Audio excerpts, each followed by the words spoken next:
What's up, babes? I'm sorry, I didn't I didn't know how to start the whatever. Well, let me switch over and then we can start. What's up, babes?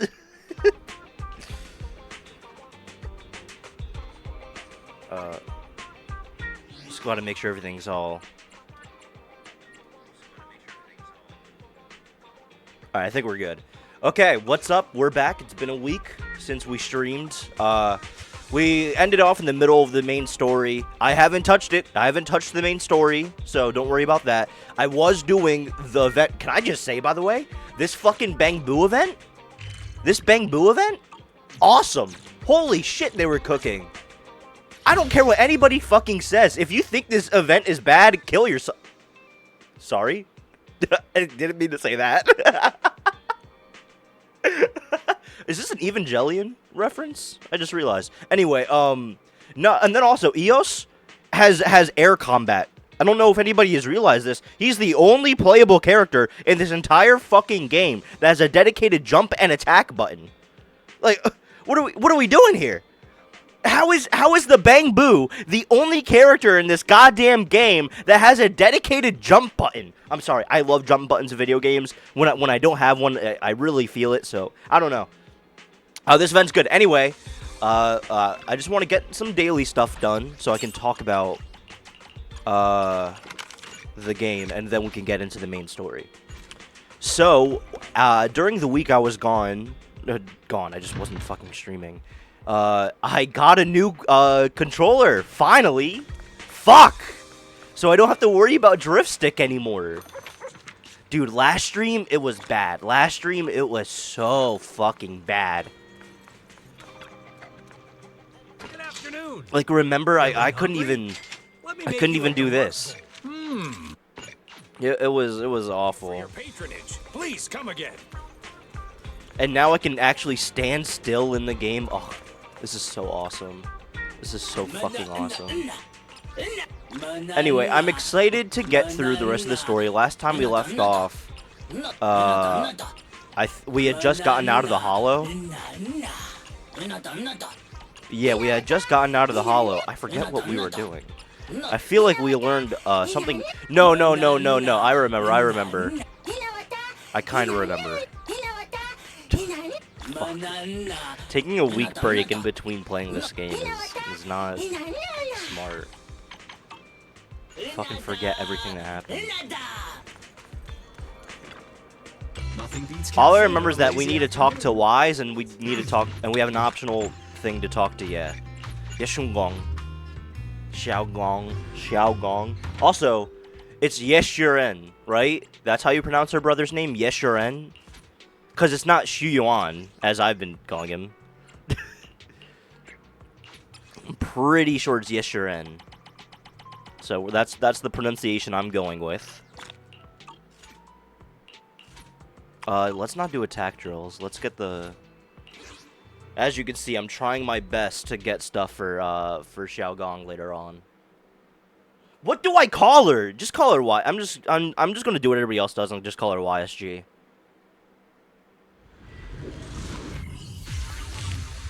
Had a basketball player? Hey, I need to look that up.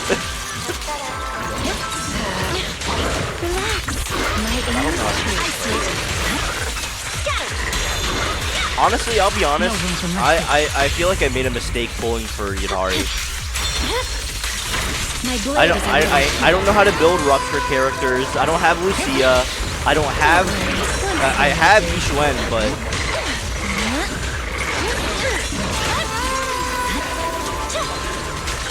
my Yishuen isn't even that great either. I'm just gonna stick with Anomaly and Attack Agents from now on, man. Play with supports when I need them. Other than that, I'm fucking done. Dude, having a new controller feels awesome. Oh my god, not having drift stick is a game changer. It really is. I can finally play Marvel Rivals again. That shit fucking game. I'm sorry. I like Marvel Rivals. Oh my fucking god. I have to finish editing a YouTube video for today. Oh no, I forgot I have to finish the fucking Deltarune video. Why am I streaming? Don't worry, one swing. I should not be streaming right now. It's fine. I'll be okay. Once again, past the shadow. Nice juggle. There's no time to lose.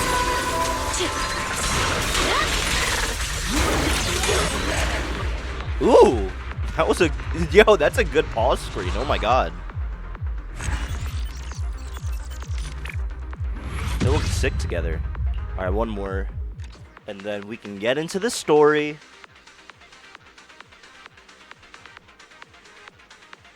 I'm excited. I really want to see what happens here.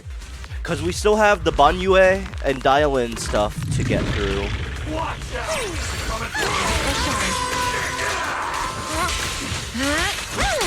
There's no time to lose.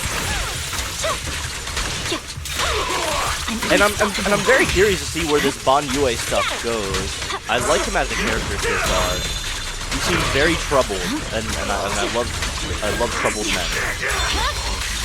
My blade is already. Dial-In. Oh, I've been playing a lot of Dial-In in Hollow Zero using her trial agent. Oh my god, Dial-In is busted. I wouldn't say busted. I feel people say that she's like a general stunner. I found that like she doesn't work on any team. The only team of mine that she works on is with Astra and Evelyn. Who else? I mean, because I literally only have fucking anomaly agents. And then Seed, Orphean, and Sanby. Oh, I have Astra as well. I mean, Ev. But I only ever used Evelyn with Astra. I'll never use her in any other team comp. Ooh! Let me get these.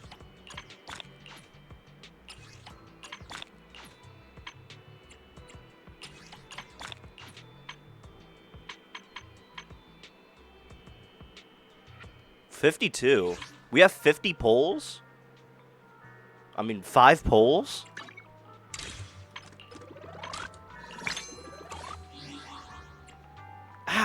Alright, I gotta... I don't know if I want to pull for Dial-In. I mean, but the thing is, it seems like you really want Dial-In if you're gonna get YSG later on. Oh, let me look that up now, actually. Look at Seed. Oh my god, she's so pretty. I love Seed. Hi, Flora. Look at her. Oh my god. How did they create such a perfect character?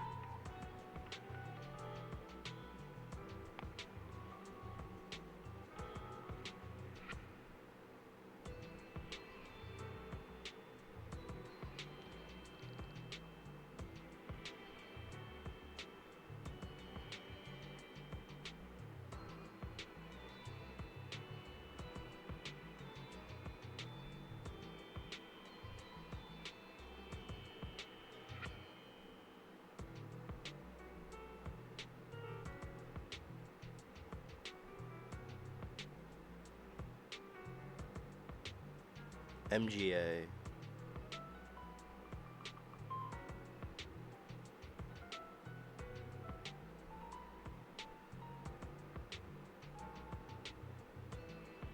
Alright, whatever.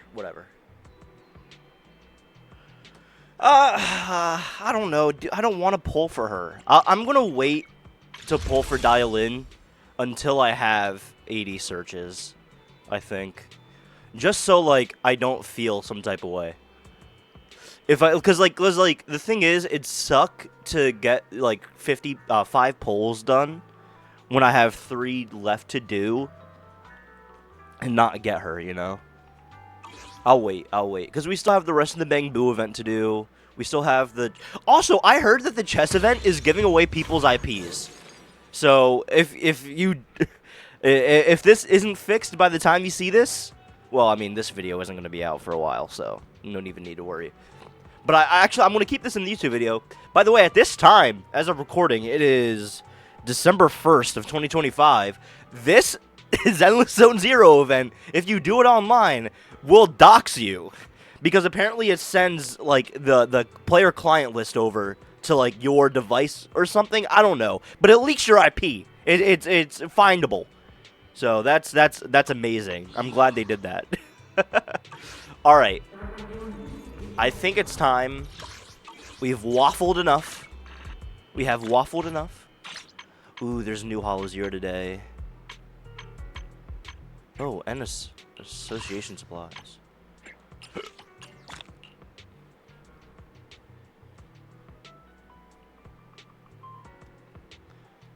I wonder. Never mind.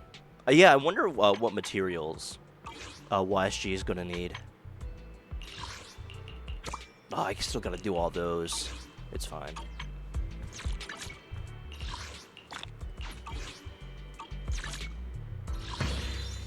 Alright, those are gonna stay there. Alright, yeah, it's time.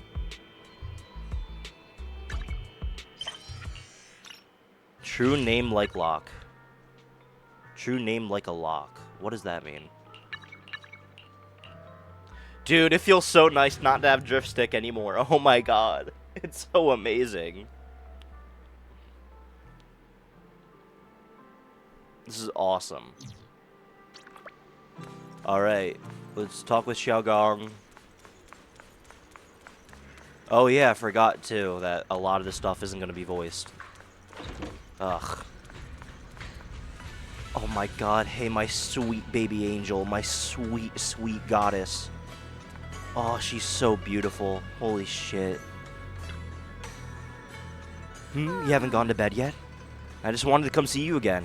It's alright. I was just feeling a bit down again, but after everyone's comforting words, I'm feeling much better now.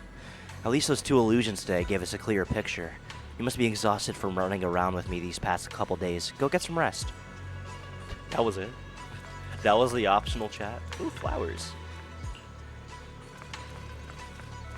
Let's take a look at your room. I was about to make a very bad joke. Alright, let's go to sleep.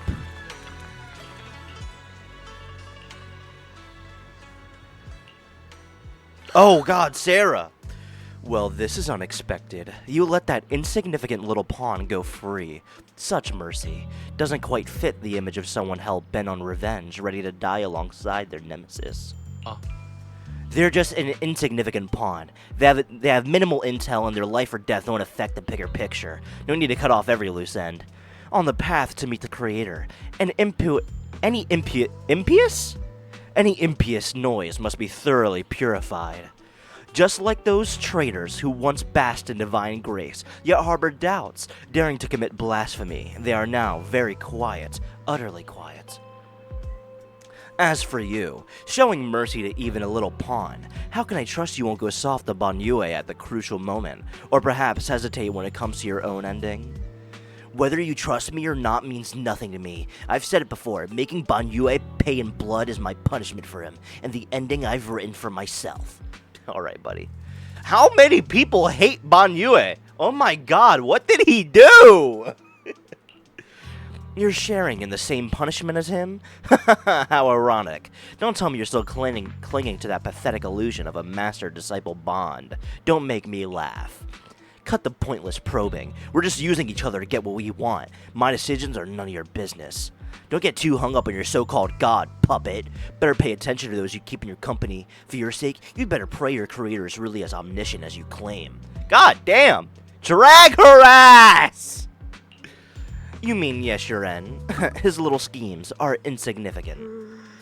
The creator has foreseen his fangs, and I shall be the final link to fulfill the creator's prophecy. Yeshuren's very existence, his every choice, even those futile acts of defiance, all will be woven into the grand tapestry, becoming a distinctive stroke of color in this final masterpiece. Everything will return at the journey's end. The lingering warmth of conspiracy gradually dissipates in the morning light of Falun Heights. A new day dawns upon Suibian Temple, still unaware of last night's undercurrent, carrying mysteries and looming threats. Man, how many people hate Banyue? Since I'm awake, I should go check on Xiaogong first. Is that Belian and Bolian bickering outside? Might as well check it out. But baby girl's over there! I want to talk to her! Not these 2 fucking fat fucks! Sorry. Nah. Lion, this is all your fault, you troublemaker. Setting this bad precedent. Nah. Hey, don't slander me, whatever. Alright, I really don't care.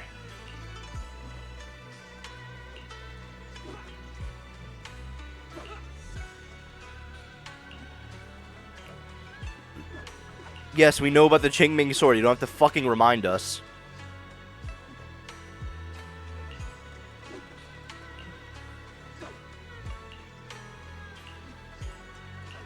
What the fuck was that? That was unnecessary! Sorry. Just in case you forgot, she has the Qingming sword.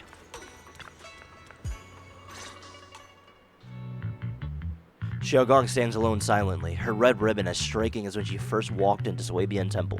They keep talking about her red ribbon.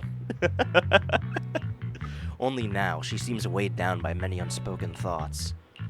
Morning, Senior Xiaoguang. Xiaoguang.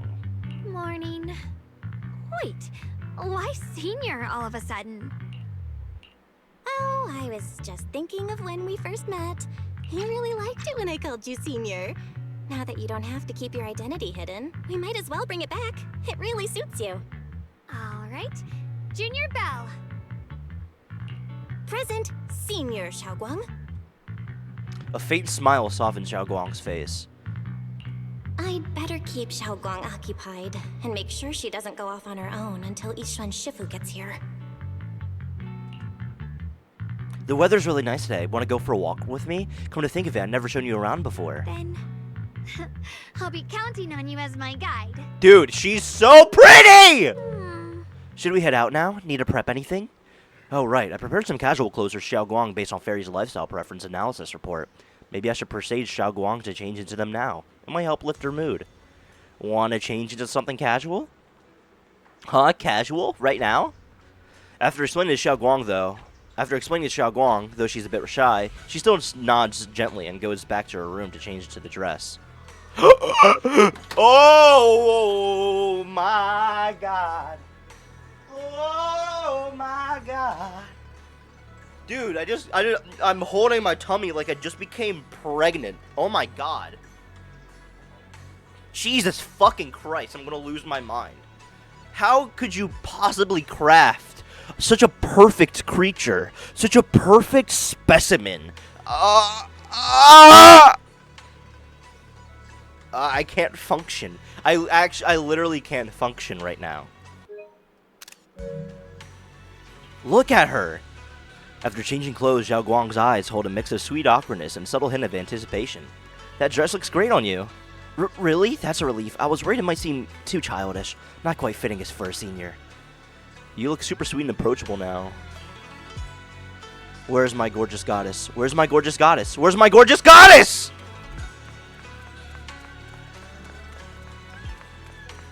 Scam event. There she is. Oh my dear. Look at her big fluffy tail. Dude, does every fucking female character in this game wear high heels, dude?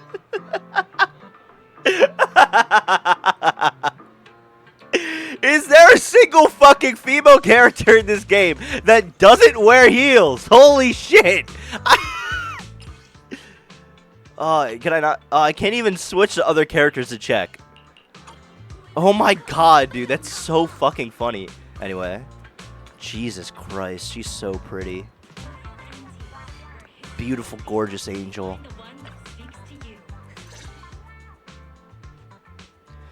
Yumcha Sin, from the looks of it, okay. Yeah, it's always passed. They have all kinds of intel. Okay. Yes, please. I once came here for a banquet with some big shots. But between you and me, the food they served those VIPs wasn't nearly as good as their regular dishes.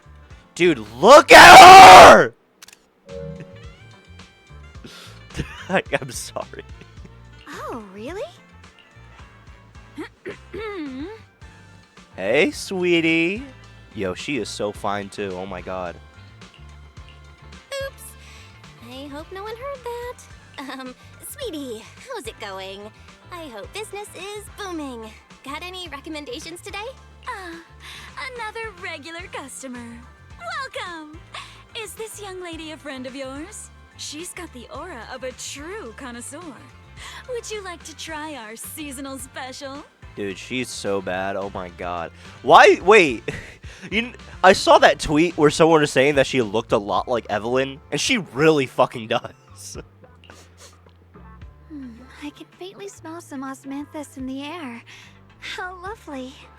She's using that fucking dog nose. Thyron, bro.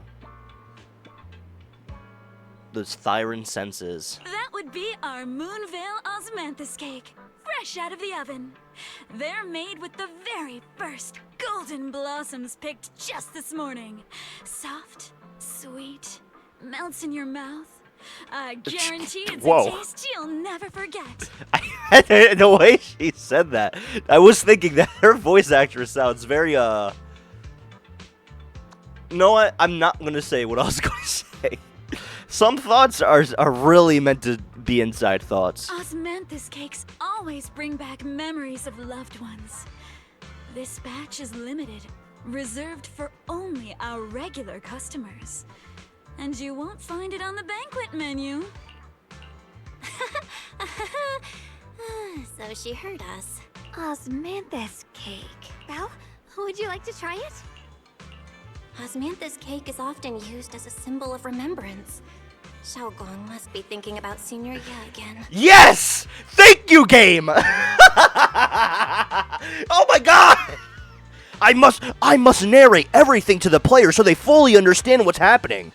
Obviously, oh wow, in the story where she's constantly thinking about her brother and hoping he's okay. Whoa, she's thinking about her brother when the character literally says, "Oh, this makes you think about loved ones." Oh, and then she looks wistfully to the side. I wonder what Yayy is thinking right now. I should tell the viewers so they know. Oh my god. Let the viewer put shit together. It's okay. I'm sorry. There's no need to crash out right now. Sure. After smelling the aroma before we even walked in, how could we resist? Just hearing you describe it already made me want to eat some. I guarantee you'll be satisfied. We have seats upstairs. This way. Yeah, fine shit. Sorry. Come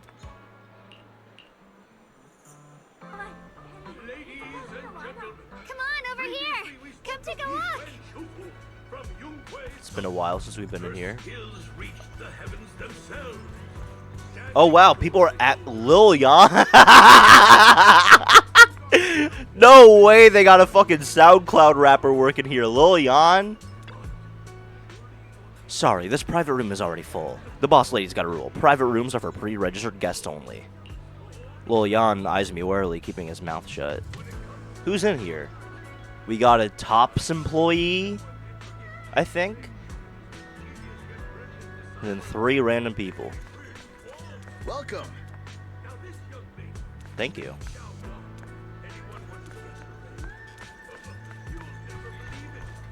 Even as a little girl, she inherited the legendary King Ming sword. Uncle Kai? Unheard of. The storyteller's voice resonates through the air with powerful energy. Soon the tale reaches its climax. But listening carefully to the content, the protagonist of his story happens to be Shunguang. Is this gentleman talking about me? Have to bring out her real skill. That's why everyone at Yunque's summit says this girl's got boundless potential. And one day, her achievements may well surpass. Fucking hell, we're waffling right now. Jesus Christ, we're waffling right now. We're doing nothing. We're doing nothing in this story right now. All we're doing is going on a fucking date with her. I mean, it's alright. I love her. I don't mind going on a date. But we get it. She cares about her brother. We don't need this. Whatever, it's fine. It's fine. It's fine. I feel like they've done enough character building. We don't need this moment. We don't need this. It's okay. Chill out, dude. So, what do you think? I was gonna ask you the same. It's fragrant, sweet, and soft. Here, have a few more pieces. Osmanthus cake goes best with tea. The tea helps to cleanse the palate. I wonder if some memories are like tea leaves that drift to the bottom of the cup. sinking so deep that they never surface again. Yo, you ain't poetic, girl. You never took no classes. Shut up.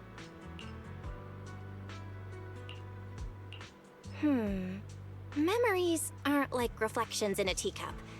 Even when the tea leaves sink to the bottom, they can still float back up if something stirs them one day. Shunguang, what is it you're trying to say? It's nothing. It just feels like time's been slipping by so fast. Yeah, makes sense. I mean, we're doing nothing right now. You know, there's a whole secret plot going on. There's some shady shit your brother may or not be doing. Sarah's at large and is literally about to do everything she wants. I don't know. And here we are on a fucking date. Miss, is the taste of our Moonvale osmanthus cake to your satisfaction? It's your first time here. I hope you'll forgive us if the service falls short. Why is her voice actress talking like this? I don't want to say what her voice is reminding me of, but like I think astute guests can understand. You're too kind, Miss Sweetie. The cake is excellent. Sweet, but not cloying. The osmanthus fragrance blends beautifully without overwhelming the rice's natural flavor. It melts in the mouth and is baked the perfect amount of time to bring out both texture and aroma. Like, who fucking cares? Why is this what's voiced and other shit isn't? I'm sorry, this is pissing me off more than it should. A true connoisseur. You've nailed it exactly. Hardly. I just like making desserts myself every now and then. Oh no, we had to get this information about Yayy right now. She likes sweets and she likes to bake sweets. This is pertinent information that we must know. If I had to guess, in addition to fresh, No one cares! And at the end, Whoa, the sticky rice powder keeps Yum-Cha seen always. Oh my god, we you- get it. Oh wow. you even Wow, know she how- knows how to bake You're too. an expert. Oh my god. We get it. She's the perfect fucking goddess. She's the perfect fucking person to ever exist. She's Jesus Christ herself. She's sweet. She's charming. She knows how to bake. She's a little bit hot-headed. She's pretty. She's so nice and kind and understanding. She's everything. She's everything. Do you, the player, understand that Shunguang is the most perfect human being to ever exist? Fuck! I get it. This character's awesome. I wouldn't call myself an expert. Oh, and she's so humble too. Who cook back, but at first, the things I made were really something else. Wow, and then it's the fucking trope of that she was the trope of a woman's really bad at cooking. First victims. Jesus fucking Christ.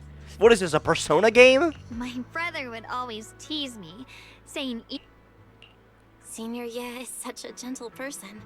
He must have been even more patient with you. Yeah. He always looked out for me. Even though he was just a kid himself, he'd always give in to me, and he almost never got angry. He taught me so much. I still remember when I first arrived at Yunquay Summit. I was mischievous, made a big mistake, and just hid.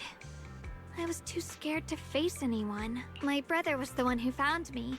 He didn't scold me. He just asked, an elder at the end of his years, and a young man with his whole life ahead of him, if you could only save one of them, which do you choose? Finding your younger sibling hiding because she's scared. Hey, here's a trolley problem question for you. In a famine, a single bag of grain I can don't keep give a person fuck. when facing a calamity. I don't Do give you a fuck. cling to safety and protect yourself? Which do you choose? Why did he ask? Yeah. I was so young, I didn't know what to say, and it made me want to cry. But my brother said it wasn't about. He told me that our parents always said, the hardest part isn't making the choice, it's living with it afterward. Alright, I see what they're doing here. This is just to give more insight into the relationship between the Yayy siblings. But did we need to do this in the in some wacky little, some silly little date? Couldn't we have done this like along the main story? I don't know. This just feels like it feels like they crafted this entire scene just to show off her pretty dress and then talk about her brother. That's it. Like, I don't know. It's just, it feels unnecessary. We get it. They were nice siblings. They loved each other. Fuck. There's no perfect path in this world. Some choices are responsibilities we have to shoulder. When the time comes, be brave. Do what must be done, and you'll carve your way through the thorns onto your own path. Whoa, it's kind of like what he's doing right now, because we know that he's doing bad stuff, but we know as the viewer that he's doing this all for his sister. It's not about the choices that we make. There's no right or wrong choice, but we have to take the responsibility of our choices and go through the thorns on our own path, huh? Fuck! It's just repeating itself! We get it! You don't have to just tell us the themes of the story right to our faces. It's okay. We can figure it out. Alright, I'm done ranting. I didn't fully understand what he meant back then. He really put a lot of thought into what he said. I trust him, just as he trusts me. Right now, my brother has his own reasons for what he has to do. And I have my own reason for why I have to find him. You didn't need to say that out loud. I literally just put it together. That you only said that to talk about that he has his reasons and he's on his own path and he has to go through. Sorry, I've been rambling again. Yeah, it's fucking pissing me off. You can always tell me these things. I'm your junior after all. Oh my god. At times like this, you feel more like the senior. I've got to do better as your senior so you can rely on me more. Like you said, you're my precious junior after all. Let's talk about something more cheerful. Everyone's been working so hard lately. Banyue Shifu, Dylan, Ningqian, you, and the others at Swabian Temple. I want to thank everyone properly. What do you think about me putting together a thank you dinner and gathering everyone around the fire for the night? That's a great idea. Everyone's been looking forward to your cooking. I'll let Dylan, Banyue Shifu, and Ningqian know right away. Once Senior Song Tao and the others are back from their investigation, I'll pass it on to them too. Alright, it's about time I express my gratitude. Let's go.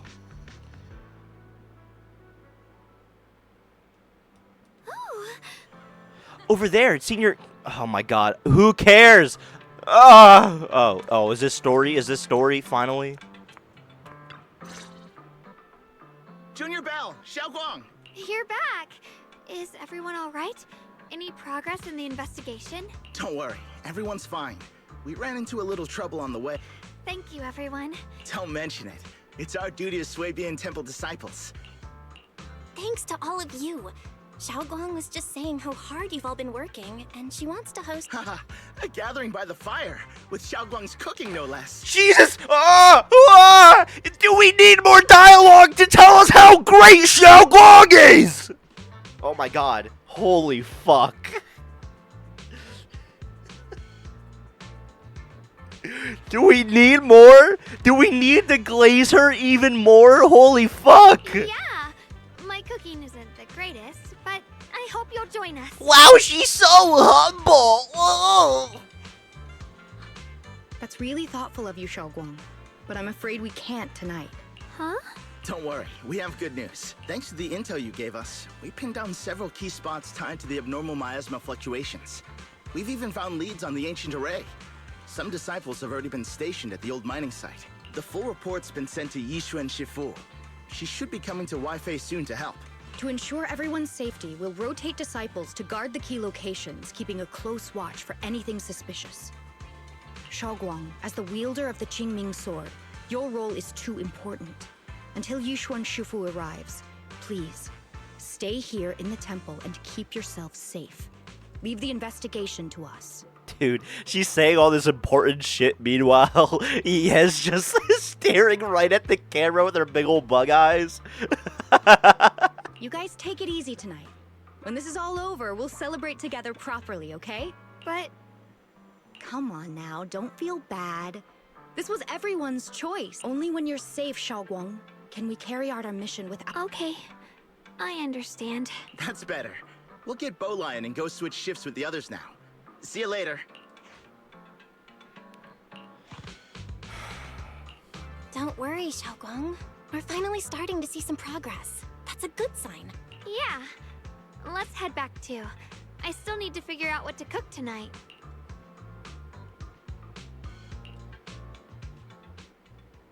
Meanwhile, in an unassuming corner of Phylum Heights, Dylan and Zhao are exchanging intel. Here, the intel on Sarah. This funny little creature. Grew up in an orphanage near a hollow. When the place got shut down by the city, she vanished for a few years. Then reappeared for a couple months before disappearing again. So when her orphanage shut down, she just went into the hollow for years, came out. The next time she showed her face publicly, she was already moving under the banner of the Exaltus. So what does she see in the hollow? Vanished for a few years? Here's where it gets interesting. Word is, during those few months when she reappeared, she stormed into Hand headquarters multiple times, insisting she was part of some special investigation squad under HSO. She said every member but her was wiped out in an accident. But Hand said no such squad ever existed. No record of her anywhere either. Huh. A ghost squad that doesn't exist? When you spend your days fielding cutting stories like that always go one of two ways. Either the woman lost her mind, or the squad's... So you think there's something fishy here too? It's just a guess, and I wouldn't dare spread anything like slander against the city administration. Besides, this information doesn't really help us with what we're trying to find out. Fair enough. A woman forever without a place to belong, falling into some delusion's embrace. A textbook tragic story. Nothing worth dwelling on. I do really like how much like Zhao is looking down on on Sarah. Your favorite game? Yeah, dude. I would love if you could name 5 characters from this game. I would love that. What is worth our attention is the creator she clings to. More and more signs point to something hidden in the hollow that we don't understand yet. I've already reported to the boss. We'll just have to wait for orders before making our next move. Oh, I need to remind you of something else. The higher-ups know about the abnormal miasma fluctuation, too. They don't want Yayy Peninsula destroyed. There's too much value here. Which means this mess is also part of your job now. Dude, she's a fucking slave driver. Oh my god. Give Dylan a break. Those old minute tops really know how to hand out impossible missions. This was supposed to be a simple recovery job. Without me even realizing, I've been saddled with another thankless task. I've already found out that the array described in the ancient tome dates back over 100 years, built to suppress miasma. You're welcome, by the way. The array works by absorbing miasma. You just need to pour a large amount of ether energy into the core. But what most people don't know is, to keep the ethereal sealed inside from breaking loose, the array raises a barrier that traps whoever activates it. Which means anyone who becomes the key is essentially sacrificing themselves. Yeshiren's parents once investigated the array, and he knows far more than his sister. Now it seems the secret lies deep within the old mining site. Could Sarah be planning to make Yeshiren the key? It's not impossible. That means there's another way for your mission to kill 2 birds with 1 stone. I'm sure you've already thought of it. What if you oh, shit. What if you what how What if you find your way with them and get Banyue? I don't even know. I don't know how to voice this little creature! And get Banyue to become the key. Use it to activate the array, suppress the miasma, and in doing so, drain its power dry. When it can't hold out any longer, you step in and take its core. Simple as that. And that girl, shunguang. I can tell you've taken a liking to her, even if you won't admit it. So, why not? You'd be protecting her brother while you're at it. Everyone's taking a liking to Shunguang because she's Jesus Christ herself that can do no wrong, and everybody wants to protect her.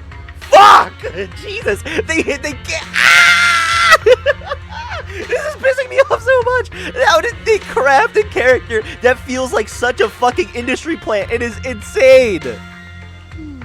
How do you make an industry plant in your own fucking game with your own fucking IP that you're making up? How is that possible? What's wrong? You're hesitating? No, it's just, as the one responsible for retrieving the core, I have to make absolutely sure it's secure. Remember, the orders were clear. If recovery fails, destroy it on the spot. Unless you've got other concerns. Or should I say, excuses? Don't tell me that fighting alongside him these past few days has caused you to have a change of heart. Now you feel sympathy towards him? Are they talking about Banyue? Sympathy? I don't waste sympathy on living humans, let alone on a killing machine that couldn't even pass a forbidden fruit test. Jesus Christ!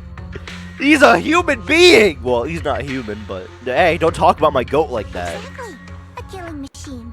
Whatever name it goes by now, it was created as a weapon of indiscriminate slaughter to suppress the miasma. Its nature won't change. Yo, I will punt this rabbit across the planet. Darling, as a Krampus judge, don't forget that. Judging me with sentimental nonsense? You really do underestimate me, don't you, Senior Zhao? I'm just thinking the whole suppressing miasma angle might be a smokescreen. If the miasma in Limnian Hollow is actually receding, where's it going? I think I would like Krampus more if they're actually way more antagonistic than they are.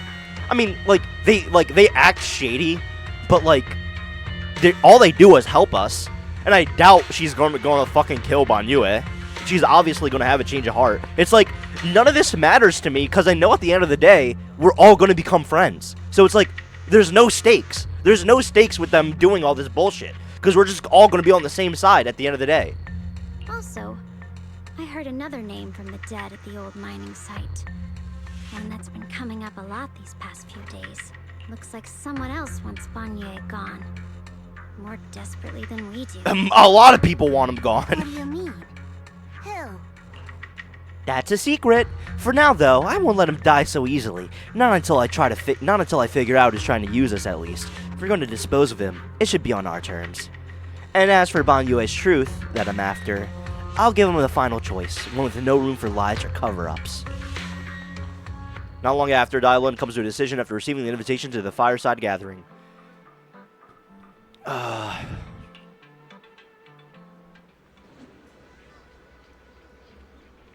The fireside gathering's being prepared. Fireside? Where's the fire? Where's the fire? What are you guys talking about over here? What are you guys talking about over here? What are you guys talking about here? Let me in, let me in, let me in. I want to know. Let me in. Ning Chen! Why are you talking to Eos? Alright. Fuck. I don't care.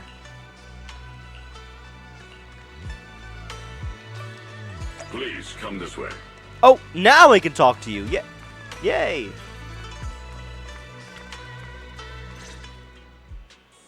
There's something I want to discuss with you. What is it, Banyue Shifu? It's Xiaoguang. She has a lot on her mind. By hosting the dinner tonight, I fear she's already come to a decision of her own. Dude, he's her dad. Oh my god, he understands her so well. The abnormal miasma fluctuation is strange, and the road ahead will likely be perilous. I don't want to see her walk into danger. She seems to place great trust in you. If it's your advice, she might listen. Could I trouble you to speak with her again and persuade her to stay here in the temple and keep herself out of danger? That would be the safest course. Dude, how long are we going to do this bullshit? We know she's going to go into the hollow again. It's alright. Fuck, we don't have to keep waffling around this game. I understand, I get it. They keep trying to, craft these stakes that don't exist.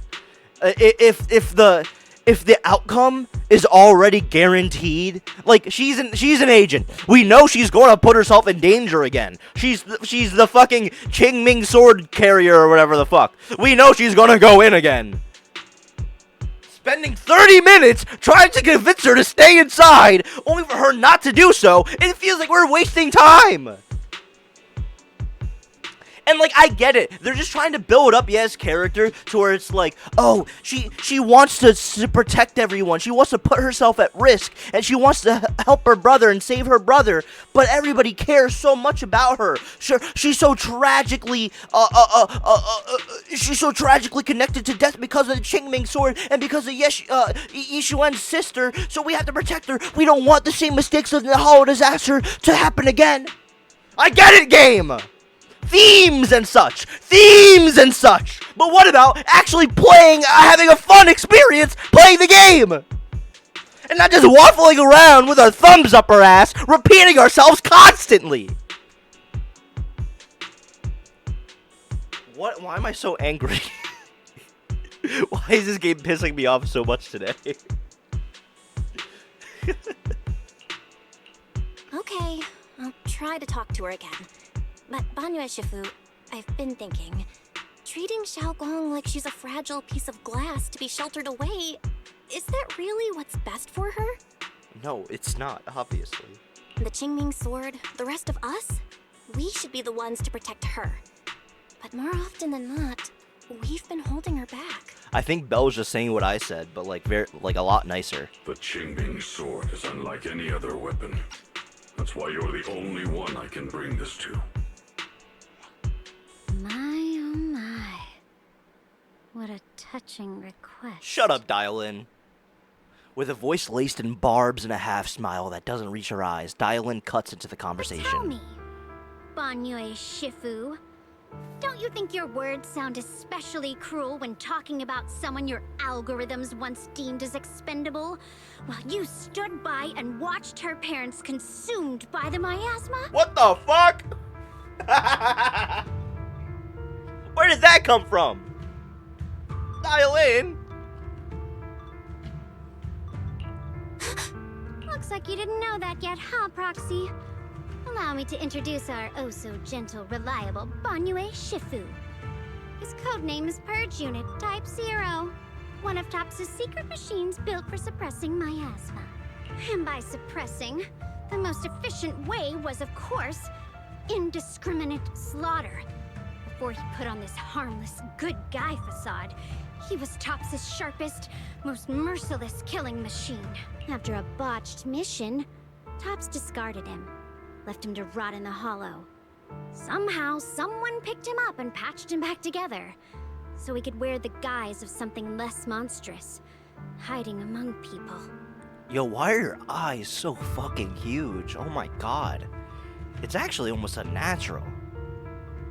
Alright, I see what they're... Look, I get it. Banyue... Alright. He's a robot, though.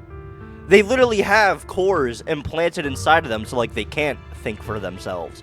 It's only, like, after their intelligence core gets, like, damaged or something, that's when they, like, can actually have free will. But like, it's like Seed Senior.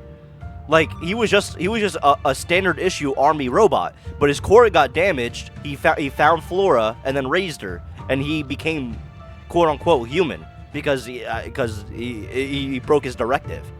That like once the intelligent constructs like break out of the directive, they're basically just a person.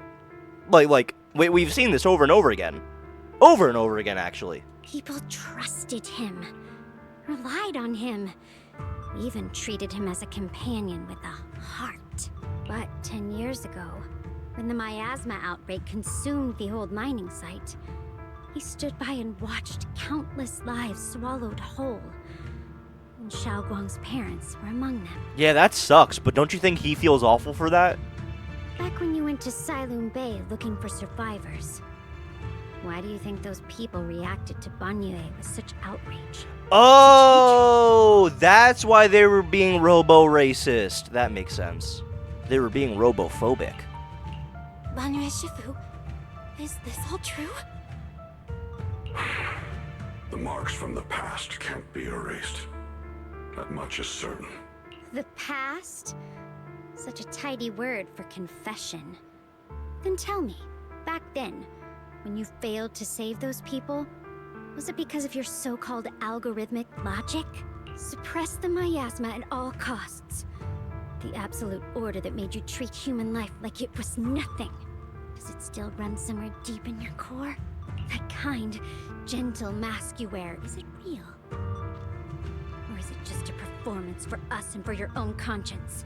So you can forget the blood on your hands even for just a moment? We'll see. Silence. The reply I hate the most. You know what? She's actually probably, like, saying stuff that even he doesn't know. Because he is an intelligent construct. I don't know anymore. Am I speaking to a remorseful person trying to atone? Or to a machine that couldn't even pass the forbidden fruit test? Am I just wasting my breath? And of course, Shunguang has to come in to brighten the day, brighten the mood, because she's Jesus Christ herself, and she makes everything better. Ah, there you are. Banyue Shifu, could you give me a hand? This old stove is the bane of my... I'll be right there. Banyue leaves, his back still like a mountain, his step steady and unshaken. He's so awesome. Relax. I have no intention of telling Shunguang about the past. It would only breed hatred and chaos. Yo, what's up, Bobby? Krampus wants something from Banyue. The simplest way to get it would have been to tell Shunguang outright. Let her despise him, resent him, or put him to use. Make him the He's a real key. man. He's a real man.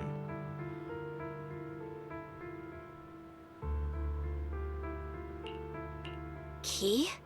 According to the ancient tome, to activate the array and suppress the miasma, all you need is a powerful, ever-flowing ether energy source placed in the center of the array. He fits the bill, doesn't he? Once a killing machine, an energy monster in his own right. Sacrificing a machine that failed the forbidden fruit test to secure Wi-Fi Peninsula's peace? Perhaps that makes the guilt easier to bear for everyone. And if you told him about this, he would willingly do it because he's the GOAT and he wants to atone for his sins. But now... But why now? Dylan, why are you telling me all this? Those things you said before about the truth. Don't tell me you're deliberately trying to guilt trip Banyue Shifu into... Whether he truly has a heart or not, his actions will give me the answer. I told you, there's a truth about him I need to verify. As a Krampus judge, my duty is to drag everything hidden, false, or twisted into the light. To reach the end of truth. No matter the cost, no matter the means. Proxy, a word of advice. No matter how harsh the truth, it's still better than drowning in a sweet, comforting lie. Oh, okay. So Krampus's whole thing is about uncovering the truth and lies. They hate lies. And so she feels disgusted seeing Banyue acting all good as if nothing ever fucking happened, like he wasn't just letting people die. And he's acting all peace and tranquil and shit like that. So she feels like he's putting on a lie right now, and she hates that. And then Banyue probably also sort of feels like, is this who I really am, or am I just a bloodthirsty monster, or some shit like that. I can see what's happening. I think if they just had an actual dialogue, they could probably... No, hey, there's probably going to be something in the story that lets them overcome these misconceptions and to figure out who Banyue really is, and he's going to prove it to everybody. And I think that's going to be a really good moment, and I hope the game doesn't disappoint me. You're not wrong about that. But Dylan, why not trust what you've seen and heard yourself these past few days? How can you be so sure that the things you've just revealed aren't distorted versions of the truth, carefully crafted to serve someone else's agenda? Get her ass, Belle. What if the path you're walking is just a detour? One laid out by others to lead you to their version of the truth. Damn, she's been hanging out in Suebian Temple way too much. She's on their fucking faux poetic bullshit too. You're not as naive as you look, Phaethon. I'll keep your warning in mind. As for Banye, don't worry. I won't do anything before the final evaluation is complete. That scrap heap can remain as Banye Shifu for now. Scrap heap?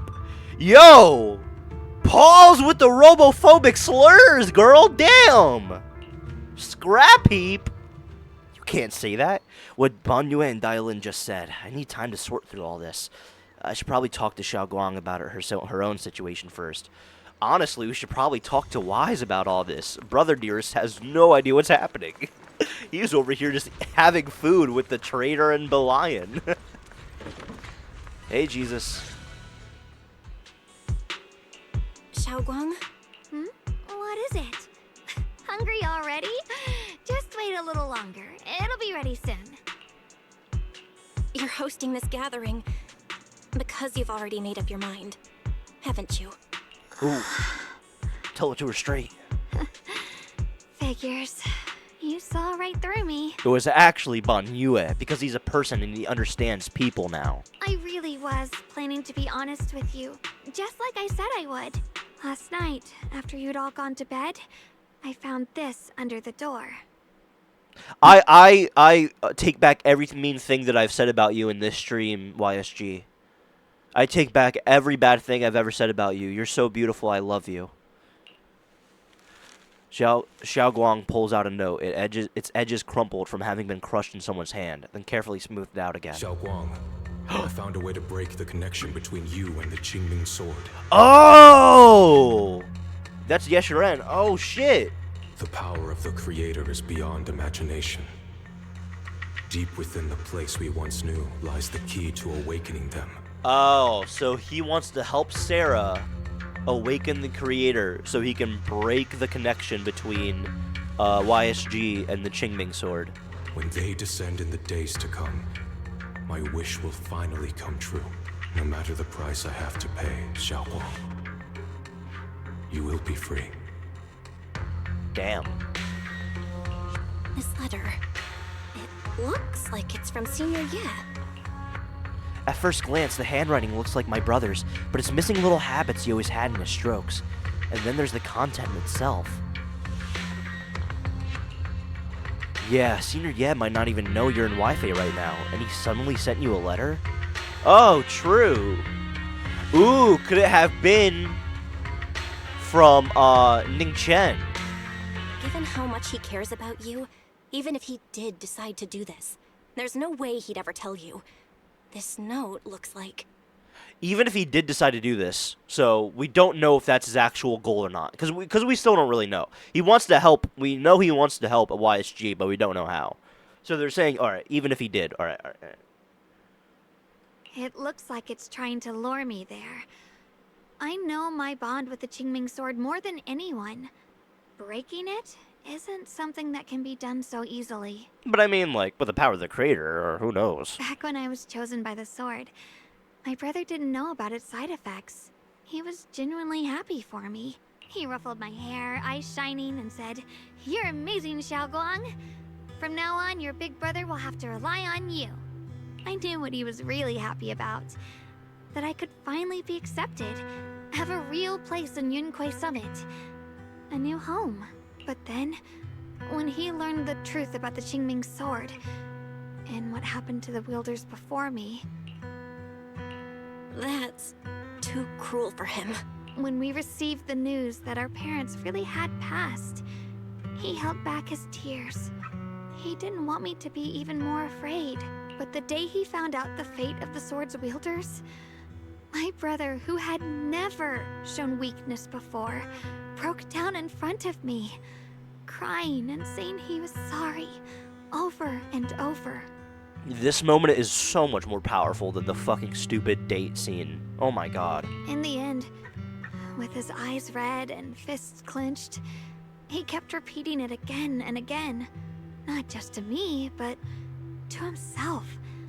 That there had to be a way, and that he would find it. Like, I feel like this gives off the same, this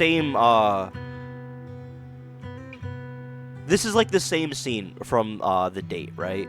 Where it's talking about responsibility, It's talking about the love that he has for his sister, and it's talking about going on a path, right?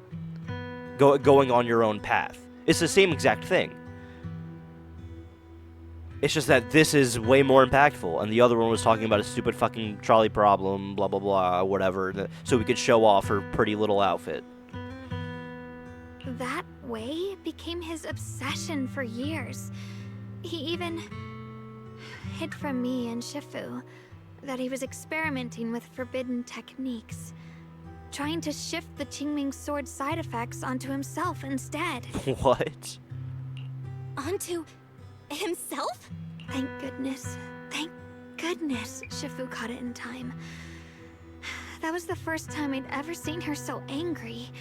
Not at the forbidden techniques, but at my brother for putting himself in danger. Like, this is a way better way to parallel the past and the current situation right now, because he's doing the same thing again. I don't think that, like, the exact same thing, but he's putting himself at risk to protect her. This is just, I don't know. Date scene didn't need to exist, man. Date scene really did not need to exist. She didn't punish him. She just let out a long sigh, placed a hand gently on his shoulder, and sat with him under the cold moon for the entire night. Maybe only Ishun Shifu, who has endured loss and shouldered her own share of burdens, could truly understand Senior Ye's state of mind back then. That heavy weight he was carrying. Yeah. After that day, my brother promised her he would never let his obsession ruin him. Not even for my sake. Shifu poured her heart and soul into crafting the Qingming sword's case after her older sister passed away. With it, as long as I keep training in seclusion and reinforcing the seal, I can live like an ordinary person. But even with the sword case's protection, Shifu and my brother have always been so careful with me. Of course, I understand why. Every part of the seal carries Shifu's lingering pain from her past. And the fear my brother hides deep inside his heart has never really gone away. That's why, this time, I have to go. My sanity tells me that even when despair first struck, my brother never thought about sacrificing others for my safety. He tried to shoulder the side effects of the Qingming sword himself. I don't believe that the person who made that choice back then would now throw himself into the Creator's arms just because of me. So there must be something else he's trying to do. I believe in Senior Ye too. But I can't stop the terrible thoughts from creeping into my head. Trap or not, a path of no return or not, I can't let him face that danger alone. I have to stand beside him. And once again, I think this is just a really good parallel between the current Focus character and the Phaethon siblings. Because, like I always say, this game is about us believing that our mentor or teacher, Carol Arna, isn't actually a bad person. And that there's a reason for what she did. And now it's the same with Ye and her brother. That she has reason, she's believing that the reason why he's working with Sarah has to be for some reason that isn't to ruin the world, you know? People always say, like, oh, this game's too much about tragedy, this game's too much about tragedy. But it's like, but that's what the game is about. The game is about tragedy and people going and people doing things, people doing bad, people that you love doing bad things, or not even that. This game is about tragedy and having, and believing in the people that you love. Experiencing tragedy and believing that the people that you love. And this is very emblematic of that. I know it's reckless and dangerous. But with you, I don't always have to be so sensible. I want to choose my own path. To take on the responsibility that's mine to bear. So, since you can't stop me, hide it for me one more time, please? Just like when I called myself the acting temple master. You just went along with it naturally and hid my identity from everyone. I'm not here to talk you out of this. I'm here to make a promise as your companion. not a declaration as your protector. Whether it's into the abyss or toward the light, Xiaoguang, let me be your trusted companion, your proxy, and walk with you to the other side of this path. Is this Riz? Why is it that words this heavy can still make my heart feel so warm? Why does it make me so happy? I almost want to cry. Riz successful? Come on now. You should save those tears for when we find your brother. Right now, we promised that tonight would be nothing but joy and laughter, remember? Right. Then I'll go check on the desserts. There's still so many tasty flavors I want to share with you. Please do. The set of spices, I don't care. I like that scene. I thought that was really good. No notes. Everything seems to be set up and ready. We can get started now. Alright, everything's ready. A special thanks to Bee Lion, Eos, and Banyue Shifu for helping me out. No way I could have handled all this on my own. Dude, oh my god. I love this art. Oh my god, look at Belle. Hungry ass, big back. Damn. Is she a real leader? And why is she looking ethereal as always? Beautiful princess, beautiful goddess. I love you. Sorry? Ooh, try this, Dylan. I added extra honey, just the way you like it. Oh? You even figured out I've got a sweet tooth, huh? How thoughtful of you. Baby Lion, look at your paws. They're all greasy. You can't eat. Careful. Or a spark's gonna turn you into a grilled lion head. Crispy outside, tender inside. Hey, I feel like that was pointed at, I feel like that was pointed at Bon Yue. I don't know, though.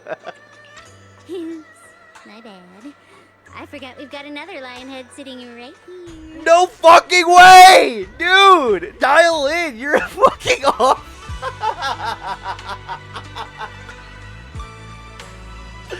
Wait! Oh, wait. I love Dial In. She's written so strongly, I think. I just wish she didn't constantly talk about being a customer service worker. Yeah, you're mean as fuck. Banyue Shifu, would you like to try a chashu bun? I remember you're not fond of oily food, so I followed Senior Inuhu's recipe and added a bit of dried tangerine peel to the marinade to cut the richness. Do you like it? It's perfect. I'm glad everyone likes them. They're nothing fancy, just some home-style cooking. Xiaoguang, you're too modest. Oh my god. With skills like this, you could open a restaurant of your own. The balance of sweet and savory, the juiciness. It takes me back to a taste I haven't had since childhood. They really have to remind you every 15 minutes that YSG is perfect in everything that she does. Xiaoguang, your cooking makes me feel all warm and full of energy. Yeah, it's been a long time since we've had a feast like this.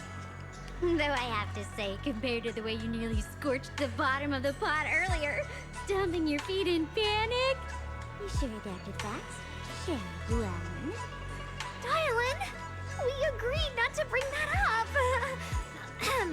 That old stove's impossible to handle. The flames keep flaring up and dying down. Luckily, Banyue Shifu's here. Oh wow, and she can be a klutz too? I gotta stop making fun of her. I gotta stop making fun of her. It's just really funny that they're really trying their best to make her the most endearing character possible. But like, it feels so forced.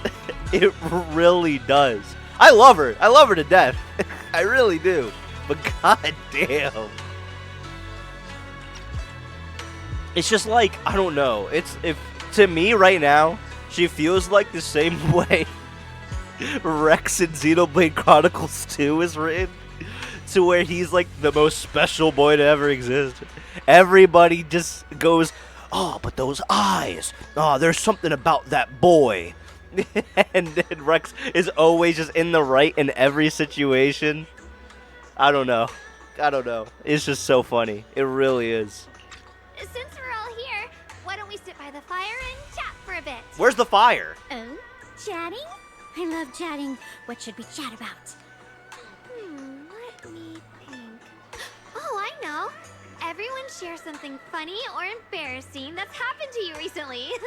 Dylan, you first. Dylan, if you say something robophobic, you're out the party, dog. I'm sending you home. Oh, what?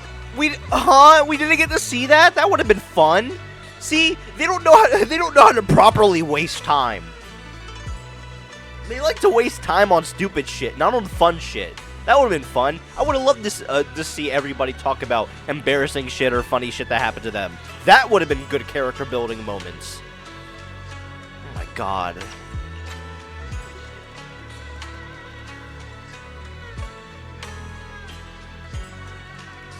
Wow, look. After all that goofing around, the stars almost look brighter, don't they? One year, my brother, Senior Fufu, and I went to release lanterns together on a mountain behind Junkui Summit. It was a blustery day, and the wind was so strong we couldn't even get the lanterns lit. I remember stomping around in frustration. Dude, look at her. What?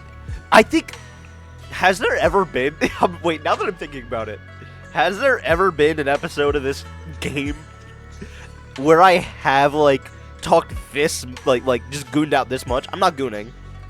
That's not what's happening here. I'm just appreciating beauty. And that's what she is.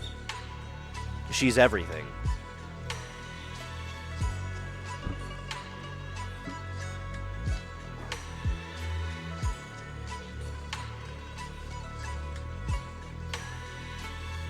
She is everything, everything. She's the moment. God damn. Move on.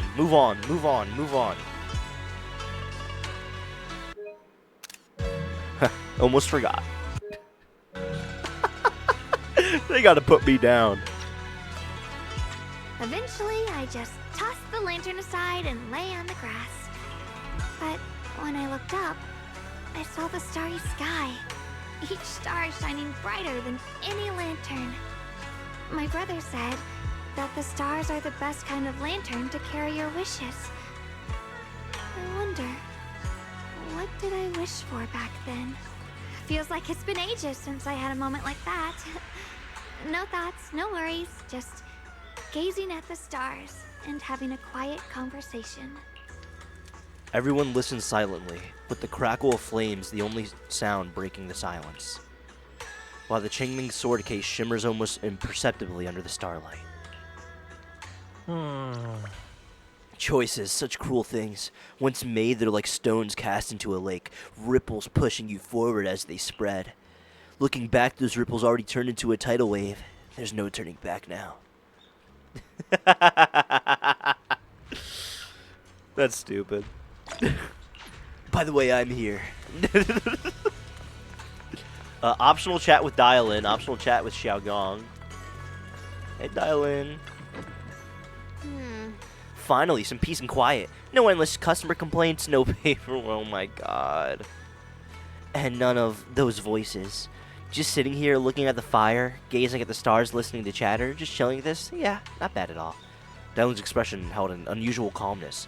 It seems like the perfect moment to ask those questions she'd normally dodge. I don't care about that. Because it's fun watching people get tongue-tied when I fire back. And because when talking to a living person, no matter what I say, I'll always get a response. It could be an angry demand, a helpless sigh, or even a dumber follow-up question, but whatever it is, it's at least some kind of response. Unlike in the Hollow, where you can only listen, endlessly listening to the voices of the dead. Dude, I don't think she needed to say that part, honestly. I think we would have gotten it. It's fine. We would have gotten that. Because I definitely did. The entire time I was like, huh, you know, I don't know. I'm gonna stop. I gotta stop, man. This is not enjoyable. Just enjoy this shit, man.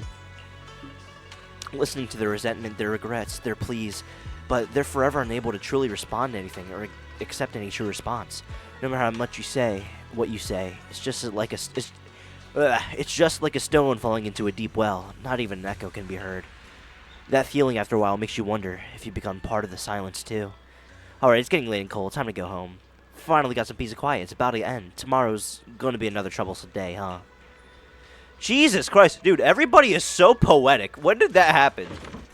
No!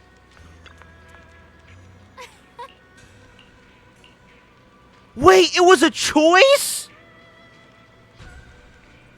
I could have talked to YSG? And I chose dial in instead. Oh my god.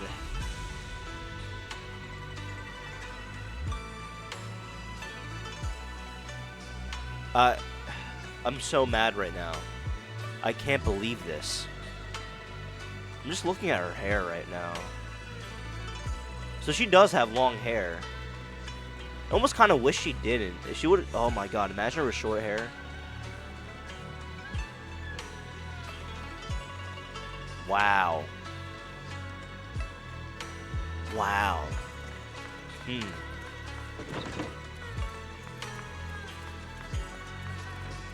I'm still thinking about it.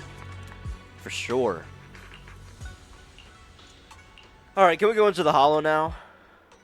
Far off, Yeshiren, having waited for quite a while, finds himself lost in confusion. You aren't planning to use me to activate the array, are you? No need to test me. I already told you. You'll stand with me before the Creator. As for activating the array, there is another candidate. You already know where the array is. The Creator's location. When will the summoning begin? Patience. Timing is like a seed buried deep in the soil. You can't simply will it to sprout. It needs the appropriate nourishment and the right season to break through the earth. So we wait. Wait until the keys chosen by the Creator are all in place. Sarah tilts her head slightly as if listening to whispers carried by the wind, or perhaps savoring the urgency in Yeshiren's voice. The corner of her lips curve upwards, her smile laced with anticipation and cold calculation. Sounds like quite a commotion outside. Better check it out now. Something happened in the hollow. Now I gotta go rescue people. Or something like that.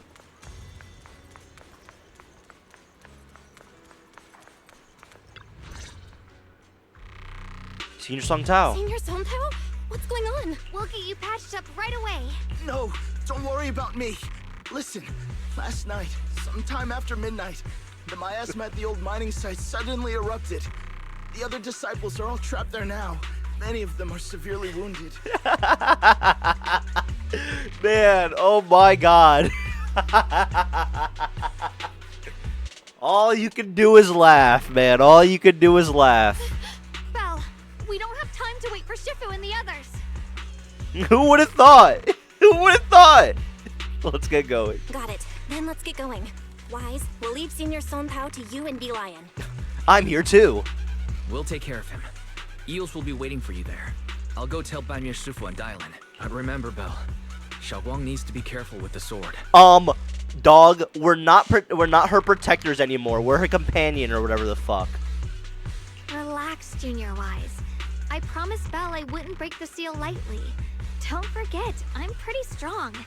Even without the Qingming sword, I'll do my best to keep everyone safe. Yeah, he didn't have that little chat with her like we did. Like we did. Fucking dork. This is the perfect time for me to show how reliable a senior I can be. Hell yeah. Before you step out of the Suibian Temple, Dylan comes rushing in with more news. I know most of what happened now. The issue is, I can't reach Banyu. Huh? Could Banyu Shifu be planning to face everything alone after what Dylan said yesterday? Dude, crash out, demon. Holy shit, he wasted no time. He was like, I must atone. God damn. Ning Qian's also missing. The timing of the miasma eruption can't be a coincidence. And his disappearance only confirms my suspicions. Something isn't right. And now Ningqian is using this opportunity to take his revenge on Banyue. Your suspicions? What did you dig up this time, Dylan? Remember when I told you that I heard a familiar name among the voices of those dying in the mine's old residential area? That name was Ningqian. Ningqian? Were his relatives among the victims back then? When the disaster hit the old mining site, Banyue left many to die, including Ningqian's sister. Those Banyue turned away. Ooh, yeah. About that. Proxy, there's no point in hiding anything from her at this point, right? Yeah. Hey, buddy. Shunguang, this is what happened. Tell Shunguang about what Banyue did all those years ago. So, Ningqian concealed his past and joined Banyue's school to get close to him. I found out that he'd contacted Sarah before he first met us. No wonder more clues somehow always appeared the moment we thought the trail was about to go cold. That's Sarah. She must have used the hatred in his heart to strike some sort of deal with him. Us meeting the Exaltus remnants, discovering the ancient tome, and learning of the array. None of that was random. Looks like that woman has been secretly orchestrating these seemingly logical events. I got an investigation report on Ningqian this morning. He said goodbye to his neighbors and friends at the martial arts school. The way he spoke made it sound like he was leaving on a long trip and might never see them again. Never see them again? Does that mean he's out to take revenge? That seems to be the most likely possibility. The recent miasma eruption that led Banyue to investigate was probably meant to lure him into opening the ancient array.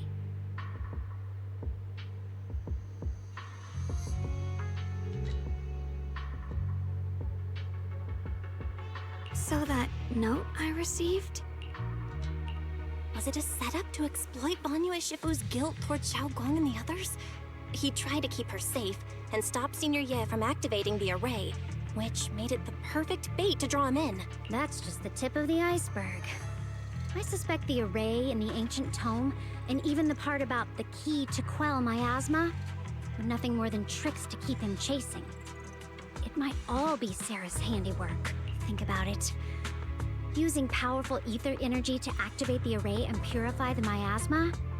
If the array is used to absorb a large amount of ether energy and miasma, then where will all that power go? Yo, they're all hitting their individual thinking pose. It's so funny when that happens, man. The miasma in Limnian Hollow is abnormally receding. Where is it flowing to? The flowers! Behind the residential building in the mines. And that voice in the hollow. We still don't know why only Banyue and I could hear it. But it's clear that the voice has been trying to use my memories to plant doubts in my mind. So what exactly is hiding behind that voice, trying to influence me and Banyue? Based on Sarah's actions, it's most likely that the miasma in our power is, or will be directed for, a special purpose. For example, sustaining that creator who is soon to descend. Soon to descend. If that's true, then even if the array once had its use, it's definitely not some world-saving miracle anymore. As for Ningqian, no matter how much he knows about what's actually happening, he's already become someone else's pawn. I know I don't have the right to forgive Banyue Shifu on his behalf, or erase the hatred he carries in his heart. But even if I don't remember him as a child anymore, I know from the time we've spent together that the kindness he showed us was genuine. So, what about you? As things stand, what do you think of Banyue? Have you made up your mind? My mind was already clear. Ever since we left the Hollow and stepped on the bridge that connects my old home to the outside world. Amidst all the chaos, that figure silently rushed out, carrying my brother and me over the bridge. The only hands that we could reach in that terrible abyss. The only person who held us, as sturdy as a mountain, was Banyue Shifu. Yeah. I said that. Huh? Shunguang, did you remember something? Who else could it have been? Yes, Banyue Shifu never mentioned it. He saved my brother and me all those years ago. He looked after us, sent us to Yunhui Summit, gave us a better home. That's crazy. He left all those people to die, but he took care of them? Damn. No matter what kind of past he carries on his shoulders, or what strict cold rules he adheres to, how could I erase such kindness? Well, no, I guess in the timeline-wise, Banyue was already around in the village where they were at, because we saw him getting all those things, the flowers and the apples put on him, and her dad was there, so he was probably already close to them. And then probably in that moment when everything was happening, he felt like that's when like the switch happened, and he felt like the closest things to him were probably those two, the siblings, and he saved them. I don't know, maybe. I don't know. I'm not really like doing the whole guessing thing here. I'm just like speculating. And now his guilt has driven him into danger for us again. Dialin, Belle, I'm going to bring Banyue Shifu and my brother back. Now that's the spirit of the Qingming Sword's successor. If you're set on dragging them back from the abyss, let's get going. Before that scrap heap gets turned into actual scrap, and before your brother and Ningqian make any irreversible mistakes. Dialin! Wow, Dialin. But what are you planning? I wonder. I wonder how much of this is Dialin actually like being thoughtful. I knew you were a good person. My choices don't matter. Alright, stop it, you two. Cute. That choice I forced Banyue to make last night. I never thought the answer I wanted would come so soon, so simple. Using truths whispered by the dead to expose the lies of the living. That is the standard by which I enact judgment. But this time, I want to use the words of the dead to gift a truth to the living. Whatever that means. Themes and such, I guess.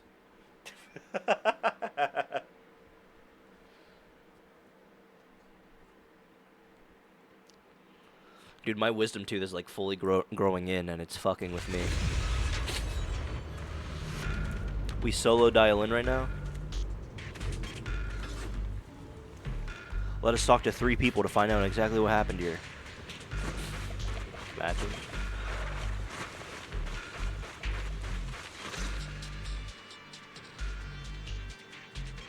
Song Tao must have delivered the message to you. Is he okay? Don't worry, Senior Qingyuan. He'll be okay.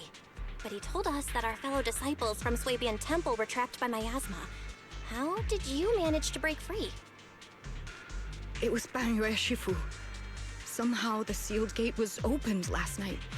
Some disciples went in to explore, but shortly after, a wave of active miasma came and swept everyone away, leaving us trapped in different places. Later, just as we were about to give up hope, Banyue Shifu came and saved everyone. After he found a safe place for us, he turned and went in deeper. He's so awesome. From the look on his face, I could tell that it wasn't just a spur-of-the-moment decision. He seemed as if he had long made up his mind to go in there. So he's been planning this for a while. It's just that this was this happened as well. Or I don't know. Never mind. Did he say anything before he left? He said that human forces could no longer stop this chaos and that he needed to find another way. So he went to investigate the source. He also said some strange things, heavy words. I don't know if they were meant for us or if he was just talking to himself. Heavy words? What do you mean? He said, to walk this world is as to depart one's home for distant shores. When debts of old weigh heavy, they press not upon thy steps alone, but cast thy companions stumbling in the dust beside thee. You remembered all that? He also said something like, I shall make the burden lighter, my own and far more for my companions. This debt must be paid. Damn, you got a really good memory. Just as I suspected. I thought it sounded strange at the time. I wanted to help him, but I was injured. There wasn't much I could do. I was worried, so I insisted he take Bolian along. Shortly after he left, toward the source of the miasma, we heard a loud noise. Then, the miasma that was trapping everyone appeared to be drawn towards something else and started to recede. We were all so relieved. Until just a moment ago, when Bolian came back and reported that Banyue Shifu was trapped now. You can try scanning Bolian's memory module to find out exactly what happened, but things aren't looking good. At this rate, Banyue Shifu will be killed in that array. Emergency scan.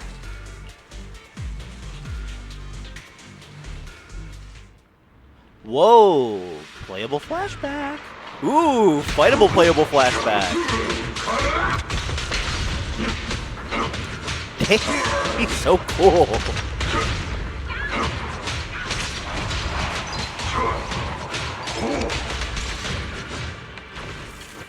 Dude, this guy's a beast. Banyue Shifu, here's the situation. This chaos is beyond human control. We need to find another way. I will seek out its source to save everyone. Banyue Shifu, those of us who remain here are too injured to move. Please take Bolian with you. Having him assist you would put our minds at ease. Alright, being a Bangbu from Yunkui Summit, I'm sure it will be able to find its way back to you by itself once this is all over. Wait, Bolian will be able to find its way back by itself? To walk this world is what she said before. For myself, and even more so that my companions may walk lighter, this debt must be repaid.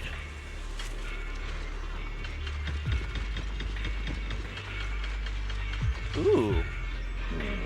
Back when I was doing my duty around here, parents would often voice their concerns about mischievous kids sneaking out to play at night. For their safety, special locks were installed. Only adults know to open them. This must be something he heard in his youth and never forgot. We rarely came here back then. We must make haste and check the area for anything suspicious. So sick. Dude, he's so cool. She's already here? Ooh. Well, I can't wait to explore that later. Ning Chen. Banyue Shifu, I knew you cared about the Mystic's safety and knew and would come here. Great news, absolutely fantastic news. I think I've stumbled upon the key array core of that ancient array mentioned in the old text. It's just that I'm not skilled enough. I couldn't fully activate the array. But now that you're here, surely everything will go much smoother. Looks like this time the miasma disaster could finally be put to an end. This place won't have to relive that nightmare again. Where is it located? There are several array pillars on the platform nearby. I'll lead the way for you, Shifu. Alright, let's go, Ningqian. Be careful. Over here! Banyue Shifu! This way! Ooh, I can't wait to explore that later, too. Oh. That's what they mean by array. It's like what Ishuen did. The array core is ancient and the patterns carved into its pillars shimmer with an undying will to protect. Standing in the center, it's almost possible to feel the long dormant earth pulsing in agony, urging the activation of the array. Upon attempting to guide and fully activate the array with its own ether energy, a cold, malicious will suddenly counterattacked.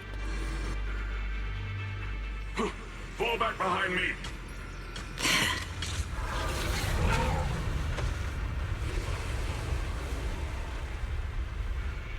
Oh no. Bolian's memories regarding Banyue cut off here. Oh no, that's bad. And Anna, the array has been activated and is continuously channeling miasma. It seems to be effectively absorbing and suppressing it. Banyue Shifu is trapped in a miasma sphere of great evil, and even though my training is advanced by leaps and bounds today, I still can't save two of them. Alas, what tragedy! Save Banyue, take Bolian. Alright, let's go! Bolian! Alright. Bolian? Oh, that's Eos. Ning Chen must have been the one who opened this door. It's like Every inch of this place is etched deeply in his memory.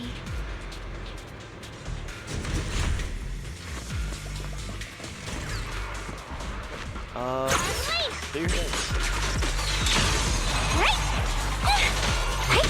Oh yeah, I forgot. Wait, rock, paper, scissors. Rock, paper, scissors. She's so cool. Can I perception technique? Oh, not that way. I'm probably gonna have to go down there and do it. Oh, there's the sphere. Damn, he broke out of it? At this moment, the arrays engulfed in chaos, and ethereals come rushing out like a tidal wave. Ningqian's eyes burn with rage. His crazed words are filled with pain, despair, and twisted pleasure. No. Stop dragging this on, Banyue!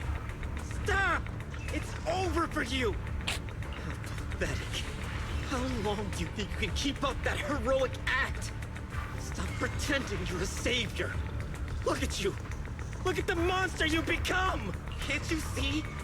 Stop fighting! Just let me die here! We can both die here! Why do you want to die? I forget. You should watch me die. Just like how you watched my sister struggle on the brink of death all those years ago. Why are you still playing the merciful saint? I've waited 10 years. 10 whole years! And now the day is here. You don't deserve to save anyone! And you don't deserve to let me live. Oh. Is it just like another like final nail in the coffin? Like he's like, oh, you couldn't save your, you're dying and you couldn't save me at the same time? Like something like that? She was the one who saved you back then, so why didn't you save her? These 10 years, every single day I kept thinking, if I hadn't stormed out that day, if I'd stayed, maybe my sister wouldn't have died alone like that. My life should have ended here 10 years ago. I've been waiting so long for this day. Okay, so he's like, he wanted to die with his sister. If his sister was going to die, he was like, I should have died with her. Survivor's guilt. Since you'll be dying with me, then so be it. Guess I can finally avenge my sister. And give myself some closure. Banyue's heavy footsteps create a deep crack on the ground, like a lonely mountain peak, covered in scars and bruises, but standing tall and unwavering. Dude, the amount of times they call him a mountain is crazy. He tenaciously protects Ningqian in the area behind him, his fists swinging in a frenzy of energy, every blow hitting like a tsunami, blasting the oncoming ethereals to dust. It's as if Banyue cannot feel the scratches and scarring and searing energy marks on his metal frame. The depths of his eyes glisten with a sorrow that pierces his soul and a resolution that has long known his ending. His low, hoarse voice rings out like echoes in a deep valley, piercing through all the clamor. Every word imbued with immense power. Ningqian, I shall repay this debt with my life. He's so stoic. Awesome. Yes. Your life is not a bargaining chip. You still have a long road ahead. Damn, he's saying you're more than this, buddy. You're more than this. Go and live. Live and see the world that your sister never saw. Bro, saving him, and forgiving him, and inspiring him. Banyue is the GOAT. Banyue's burning resolve, his determination to atone for his wrongs, and his deepest and most powerful fires bent on protecting life begin to erupt. He abandons any defensive stance. Every remaining bit of energy, every fragment of existence in this machine on the brink of collapse is fully channeled into his fists. Wow. The array base has been destroyed, and now the suppressed miasma has been released. What a pain.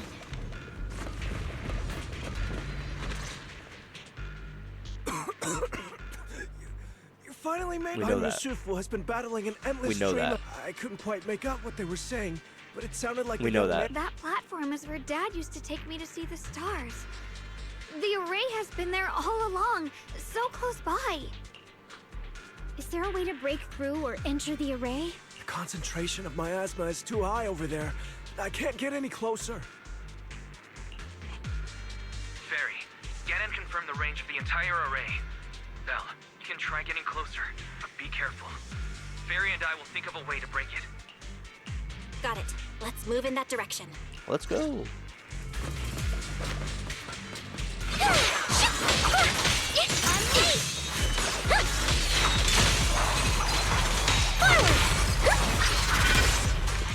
It won't work.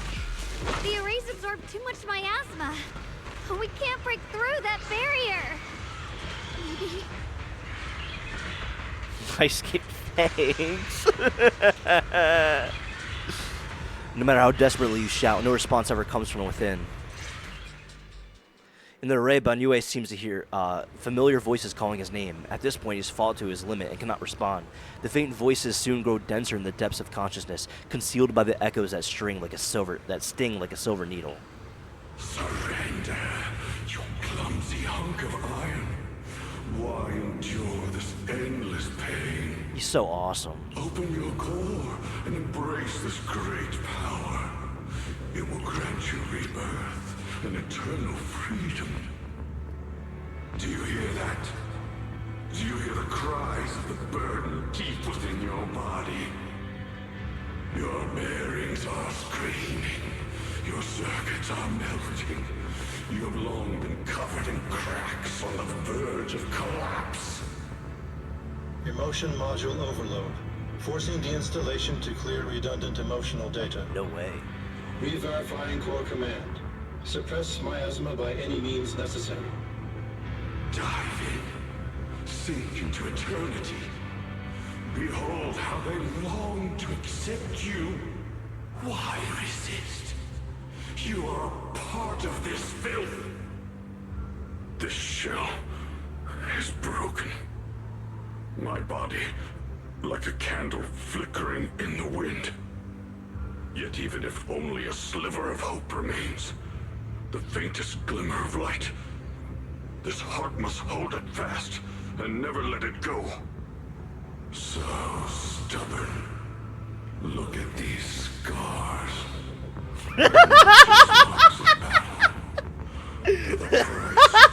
Epic Joker moment. Have been yours to carry. Look at these scars. He must pay with his life. Your existence is a mistake. You should be eradicated. Feeling pain.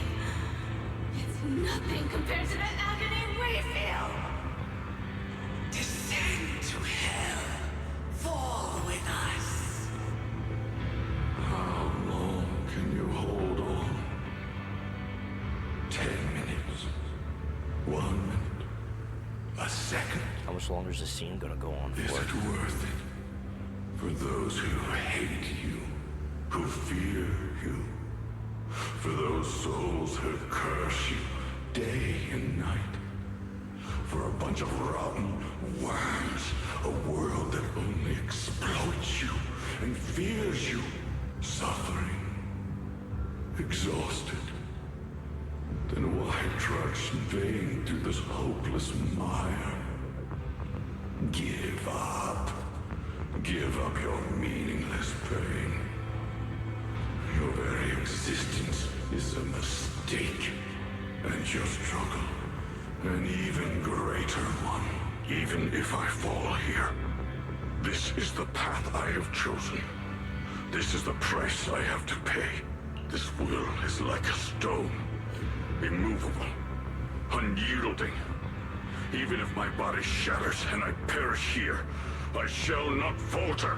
Damn, that's hard. Let go of your meaningless resistance, of your heavy burdens. Let everything return to nothing, to its original, pristine, blank state. Isn't that a good idea? No more bloodshed. Oh my god, we get it. No more disappointment. No endless penance. No duty. No guilt. Only eternal release. Several voices intertwine, overlap, and spin like an endless whirlpool of destruction, trying to crush Banyue's residual self-consciousness completely.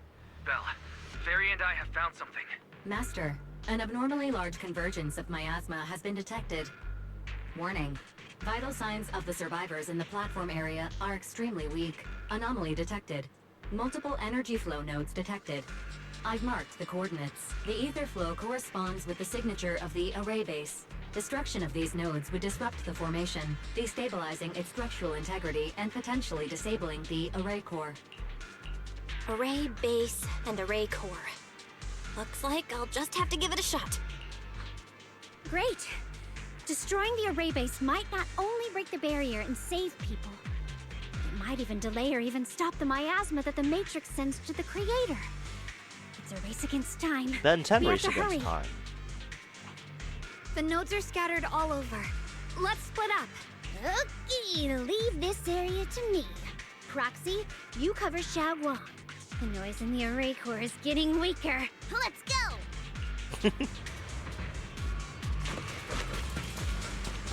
Use disintegration. Oh, cool. Oh, fuck. Okay. Wait. Do I do this? Wait. Shit. Fuck. Oh. Okay. I'm an idiot.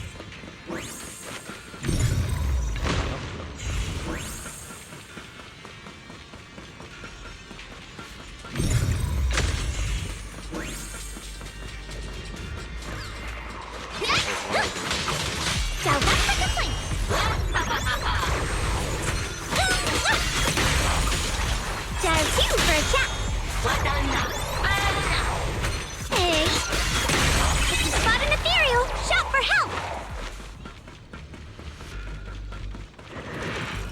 This is the last one on my end. Looks like it's up top. Oh, get away!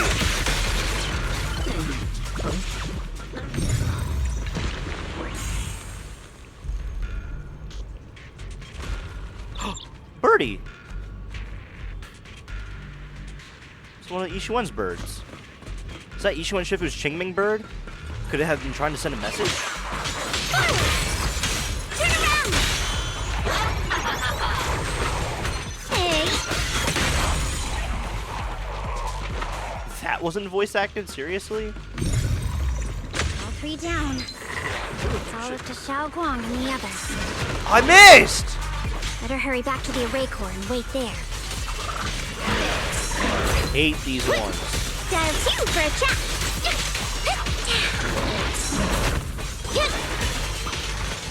If you spot an ethereal, shout for help. Intercept. For complaints? Too late for that. It worked. No time to waste. I'm going ahead. Wow, she's gonna save Banyue. Fight alongside him. Is the battle gonna start?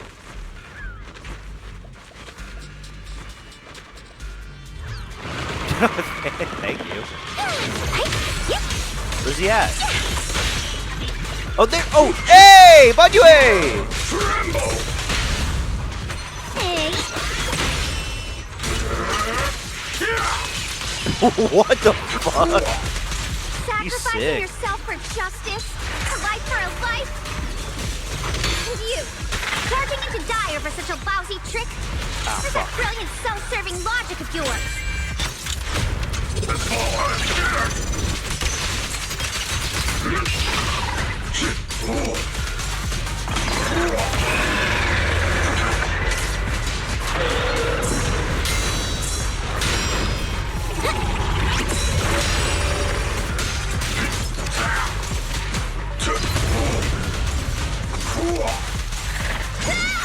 Oh shit! This is much cooler than what I was doing. Oh no!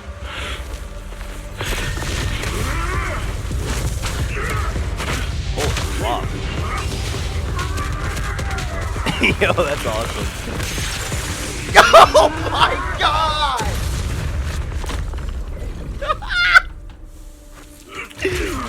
Dude, that was amazing! What the fuck? Oh, shit. It's not over yet. And you already look this miserable. Oh no, she's gonna pass her judgment. Let's end it here. My core. Please. Take it. Oh shit. Taking it to report back, that would be nice. But now, I have a new choice. This time, let the words of the dead grant you a truth that allows you to keep on existing. Whatever that means. The cries and wails of endless pain, resentment, and curses and despair. The sound of accusations fill the air like a tsunami. Why didn't you save me? Why? Someone was waiting for me. Look at what you've done, you heartless monster! Remember our faces. A machine will always be a machine. Never. I will never forgive you. Never!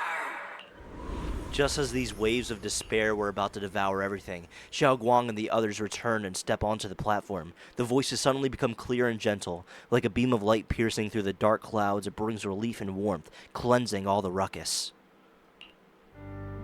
Luckily, that rascal got angry and ran off to play. Big guy, can you promise to help me find him? Sis? He's so stubborn. Always getting hung up on the smallest things. I know he'll probably hit a few bumps along the way, but hey, just be patient with him, okay? Help him grow up safe, so he can see the better days I never got to. That's all I ask.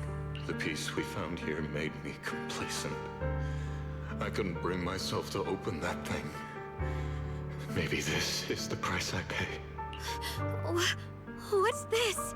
But please, please, our two children are still so young. Oh, so he asked Banyue to save them. We shielded them with a technique just before the explosion.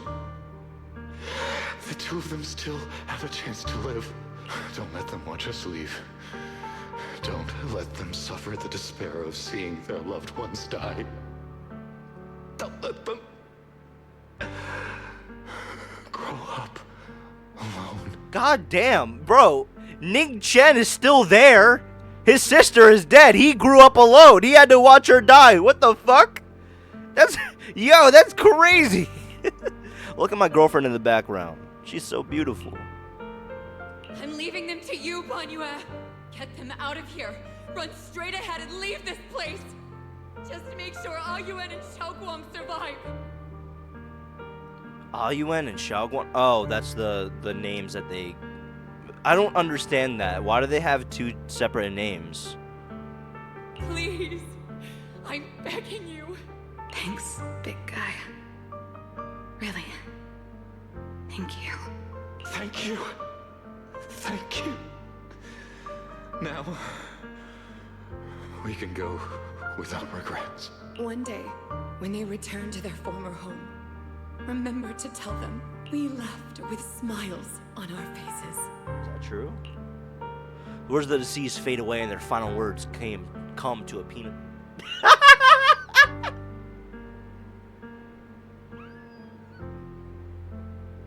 Did I just say come to a penis? What the fuck? Come to a peaceful finish. Mom, Dad, you'd understand my decision, right? Sis! Sis! Why did you do this? Why? Why couldn't you just let me hate him? Why did all this have to happen? Sis, I miss you. I really miss you. I hope he got paid well. Did you hear it now, Banyue? The voices of both those who died and survived because of you. This is the weight of the truth. Dylan's body sways slightly, and her expression is no longer light and joking. There's hidden sympathy in her faint smile. Like a light piercing through the haze, it gently spills onto Banyue's gaunt yet upright body. Your logic algorithms determined that there were only a handful with a chance of survival at the time. So you chose the optimal solution and didn't try to save anyone else. Oh, so it was still his logic core making that decision. It's not like he snapped out of it. But as you stand here today, willing to step in and stop the array, it's proven that you've broken free of the constraints of commands and algorithms, haven't you? Correct. But the past cannot be... Right. The past can't be rewritten. But you're only holding on to the debt of those who were killed. You have forgotten the promise to live that those who passed entrusted to you at the end of their lives. Do you really think that falling here and sacrificing your life to repay your debts is something worth commending? You're just trying to run away. The real way to atone for wrongdoing is to live. Living the way you are now. This human form with emotions, self-awareness, and the ability to feel pain. To face the trials of the past day after day, and to shoulder the never-ending guilt. Live. Live with a clear mind. Face the people you've saved. Be it gratitude, relief, distance, fear, even if you hate him. Go fulfill your promise to the deceased. Keep going. Use every remaining moment to make up for your past. Until the very end. This is my final verdict as a Krampus judge. Awesome! Dylan's words finish and begin to sink in. Banyue's body trembles, almost too faintly to notice. The mountain wavered. In silence, the chains that had bound him for years, forged from cold algorithms, endless slaughter, self-loathing, and the weight of misunderstanding, had nearly crushed his soul. But in that moment, as he stands tall, and they shatter with a thunderous crash. Shunguang, Ninja. About what happened all those years ago, You don't need to say anything, Banyue Shifu. Actually, I already remembered it all. Back when we crossed the bridge again. You might think you're a murderer who didn't save people in their moment of need. But to me, and my brother, you're the path to survival our parents sacrificed their lives for. And not only did they give themselves up for us, but also for your chance to become human. Dylan is right. Remorse for the dead never really goes away. But we can bear it as we go on. You don't owe the dead your life. You owe them the will to use the hands that once killed to reach for more life instead. More life. That's why I've never blamed you, Banyue Shifu. I also wanted to thank you, Dylan, for letting me hear my parents' last words. It showed me that I was thinking the same way they were. You and your parents are such gentle souls. And now you've grown into exactly the person they hoped for. Jesus Christ, they don't stop glazing her. Ningqian, this is my own choice. You always have the freedom to choose how to face Banyue Shifu. Xiaogong's gently pats his trembling shoulder. Ningqian is choking up, his voice a little hoarse. Sorry. I'm so sorry, Banyue Shifu. I've hated the wrong person. For 10 years, I've hated the wrong person. I've poured my deepest hatred on you and squandered my sister's last wish. That sucks. Ningqian, of course I remember your sister. She was the one who found me deep in the hollow. Fuck! Last words vividly. I remember every face of those I could not save. Their faces have never faded. Damn. I was never able to find you in Waifei Peninsula after I rescued Xiaowang and the others. Until years later, when you came to my school. I recognized you the moment you told me your name. By that time, you already looked like your sister all those years ago. You've known all along? And you still took me in as a disciple and taught me everything. It was me. I made a deal with Sarah. I used the ancient tome to lure you into activating the array. I thought I could use the array to absorb the miasma. Hoping I could save more people. And complete my revenge. I like how this villain, quote unquote, isn't like comically evil like so many others are. Obviously, like, I'm gonna kill you and myself to get my revenge is comically evil. but I do like the turnaround for him a lot more than other ones, where most of them just like die and say I'm sorry, but like this one is more like he gets like actual closure and shit. I don't know. I think that's nice, and he's actually like tied into Banyue's story a lot, like really good. I don't know. Fuck you, Veronica. Ningqian, I'm afraid you were just another pawn in someone else's game.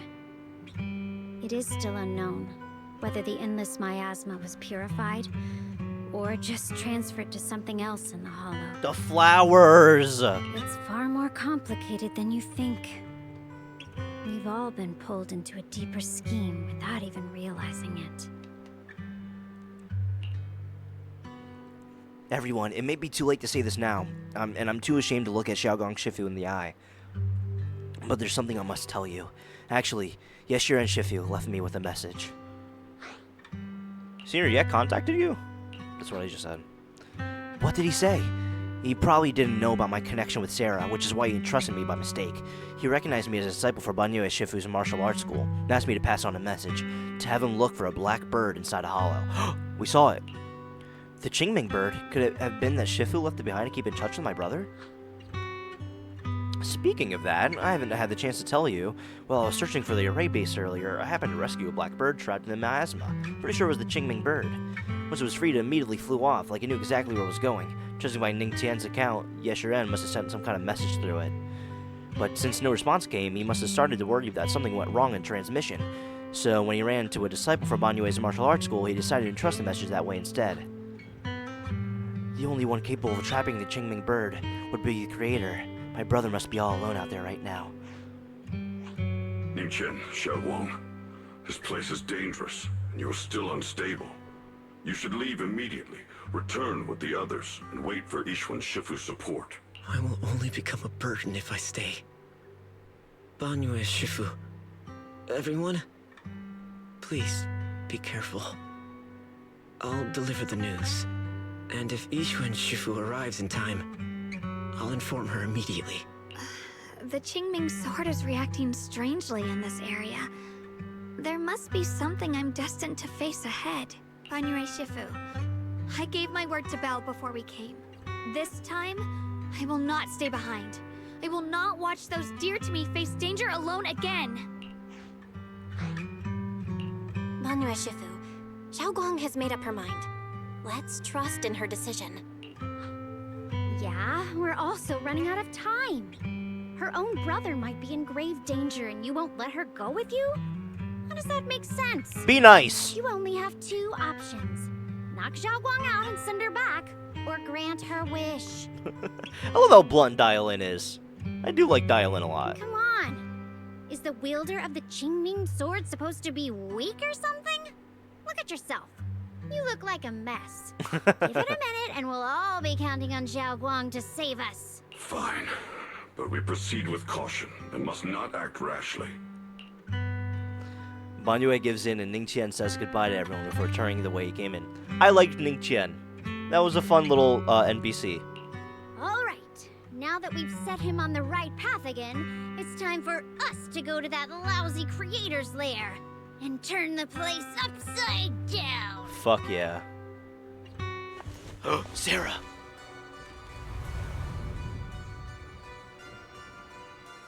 As if sensing something, Dylan suddenly stops and looks towards the shadows nearby. Sarah walks out slowly with her usual enigmatic smile, as if she were just passing by and not had been spying on her for long. The Judge of Krampus sure lives up to her name. Your perceptiveness is truly a pain.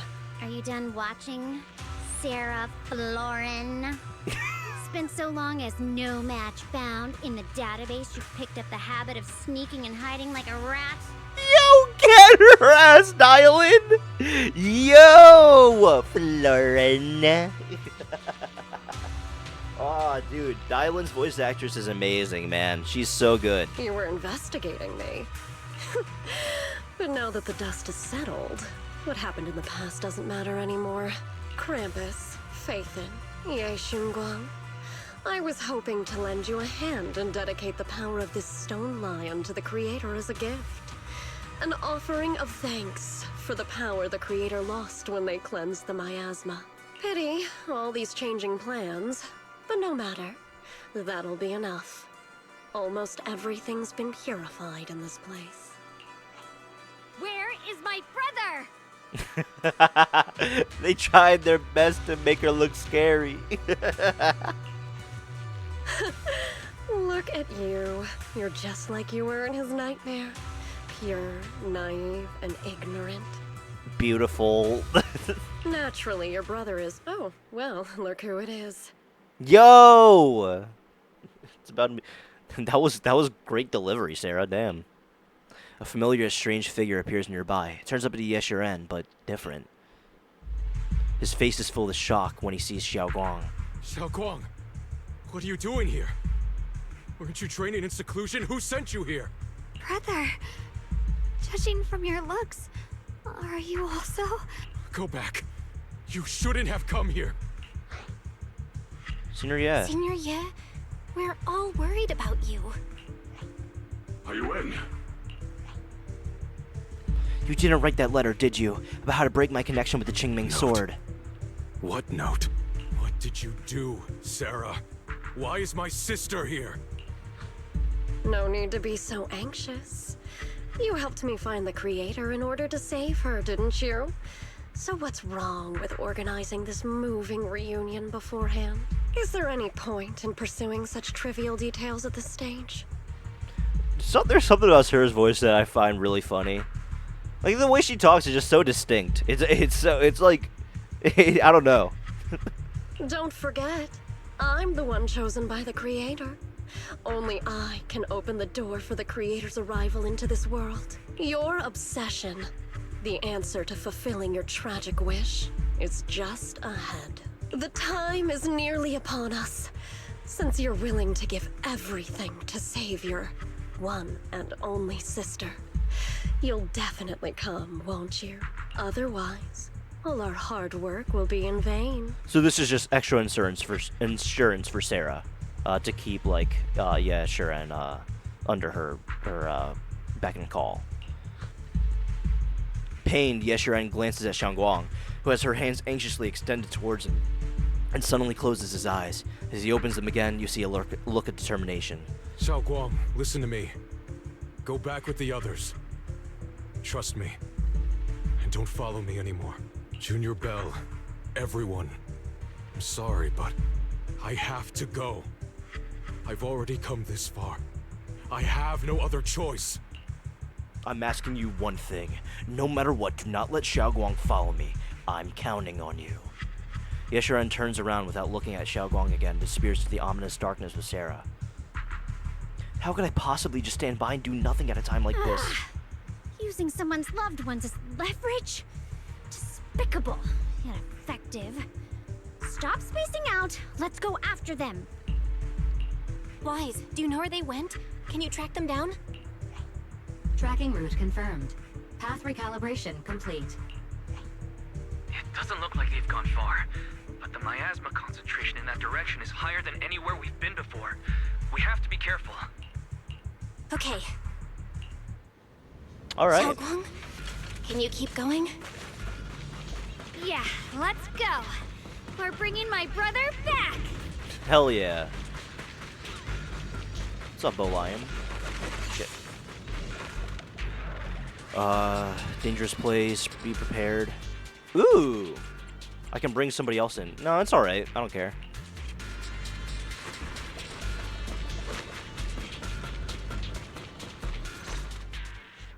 Meanwhile, Sarah, who is not far away, welcomes the moment she has been longing for.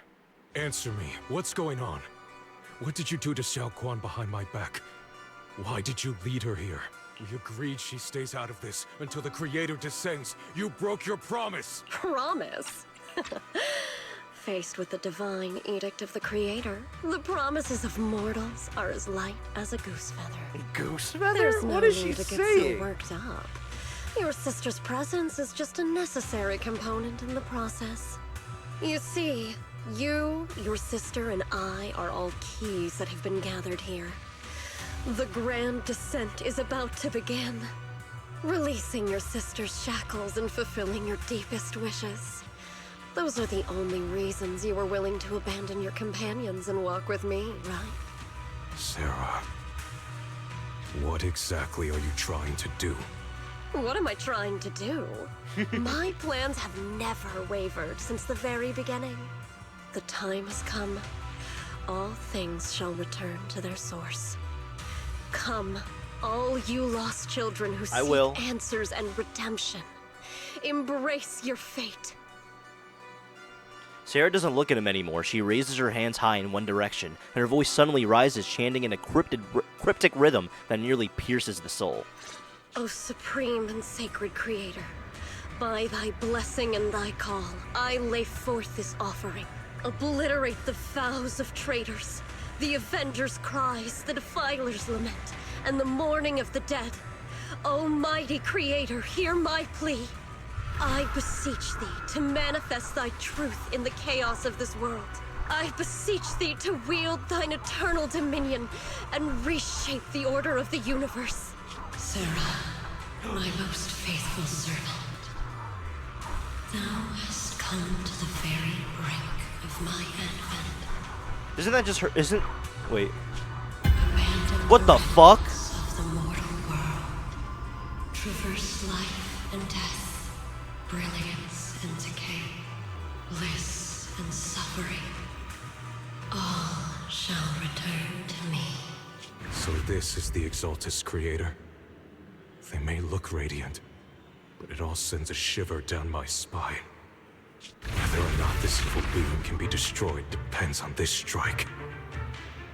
I cannot hold back. Oh shit? I'll end it here and now, before Xiao Guang and the others are drawn in too deep.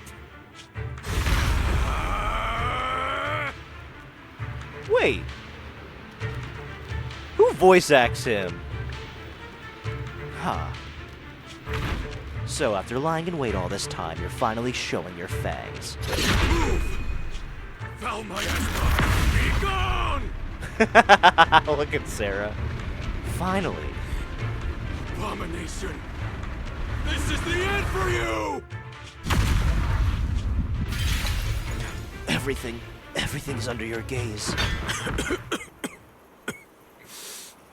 It's a tricky one, just as expected.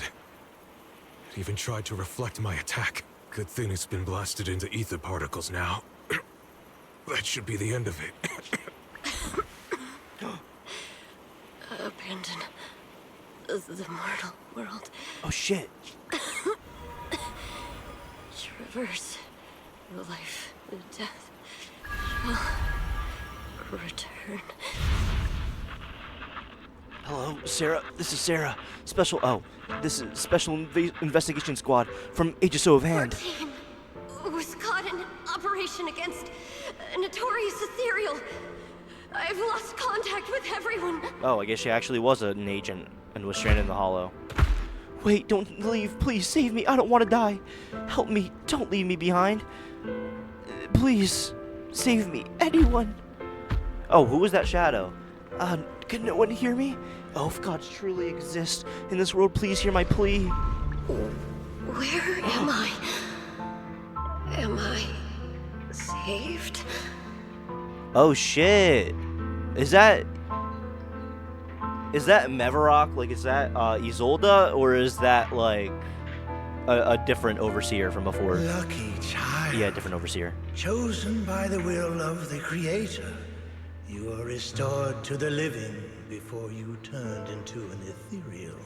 The blood of the Creator flowing through your broken body is the best proof that you belong here. What? Blood of the Creator? Who are you? We're the Exaltists. I'm Soph, the scribe, and the current overseer. There is no need for fear, no need for doubt. The Creator is merciful. This is the place they have given you, your new home. Okay. No, sorry. I have somewhere I have to go back to. How many times have I already told you there has never been a special investigation squad in HSO? Oh, and then she keeps trying to come back to the good side. And they're like, yo, dog, or whatever. Something shady's happening there. But she keeps going back to the Exaltus as she's being treated good. And there's no file under the HIA for a Sarah Florin. Miss, this is your final warning. If you continue, I have no choice but to remove you by force. Tread carefully. One step further and you may shed your mortal sins. But the gate to the final domain does not open without refinement. Life and death. Existence and annihilation. Brilliance and decay. Bliss and suffering. All shall return to the Creator, for they are the origin of all. I know. Deep inside my body, my soul, lies the seed of evil I've long refused to face.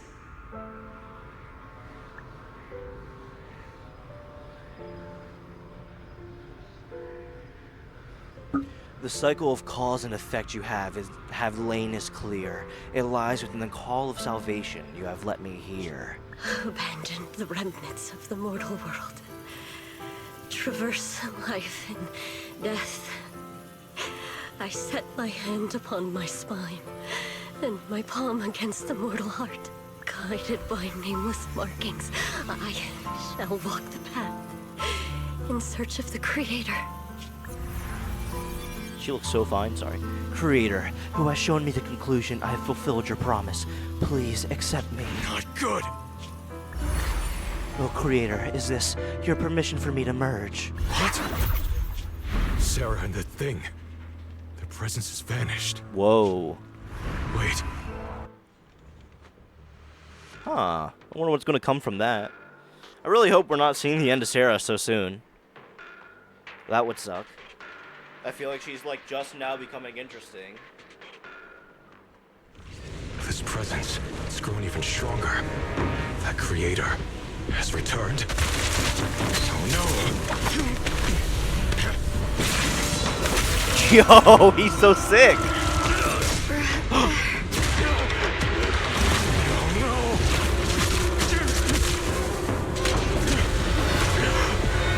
Oh shit. What the fuck is that? Oh my gosh, it looks so, oh my god.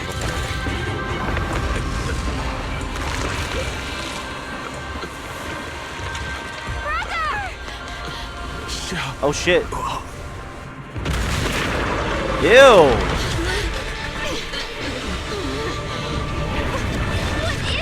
That's what I'm saying. I don't care what you are. Give me back my brother! She looks so silly. Oh shit. Anyone important to me again? Could it be the Creator Wait, what the Sarah's fuck? been searching for? Whoa, what's up with the It is all with the stun bar? Shuyan's foolish act of defiance. Is that...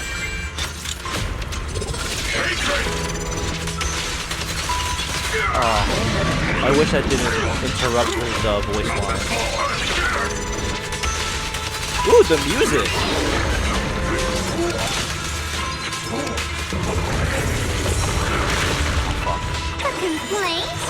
Yo, the music's really nice.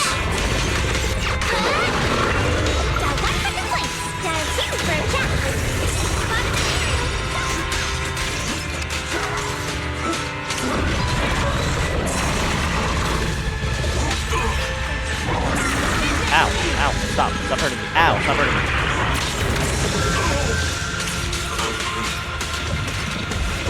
Nice. Oh my god. What is that? Brother. Something that should have been mine all along. Oh shit. Taken by the hand of a blood relative.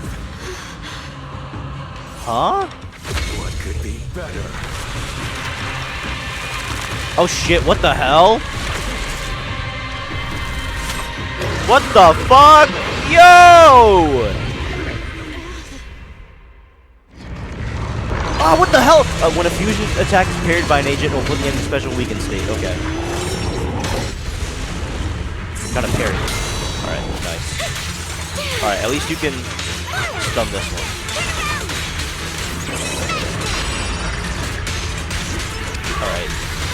Alright, so it cannot be stunned or let's see.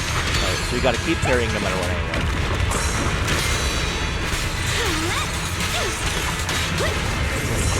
Oh, okay. Oh, we're in a special state, nice.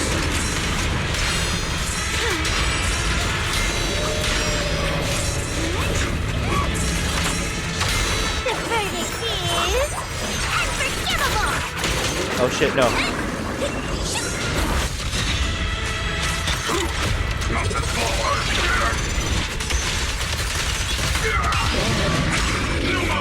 Whoa!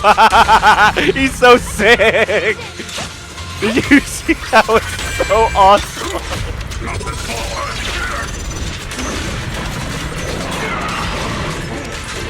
Oh, there we go. Can I stun it, please? Oh my god, no!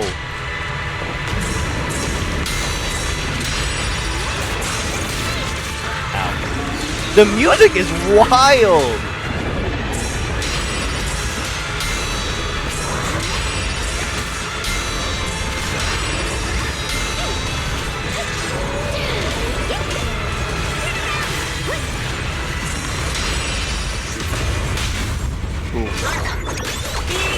This won't get much!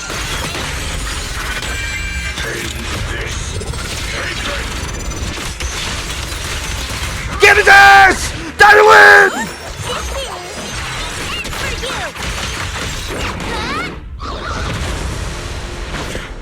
Fun boss.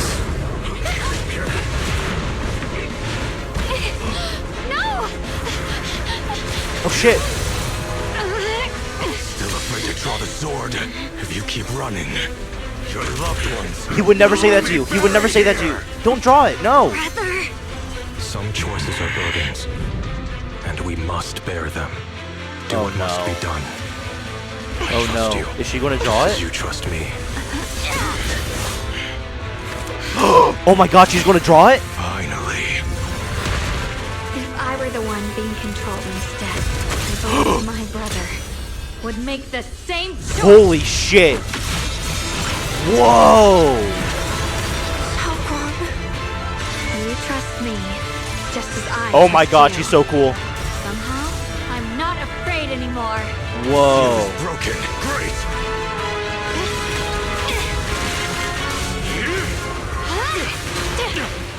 Yo.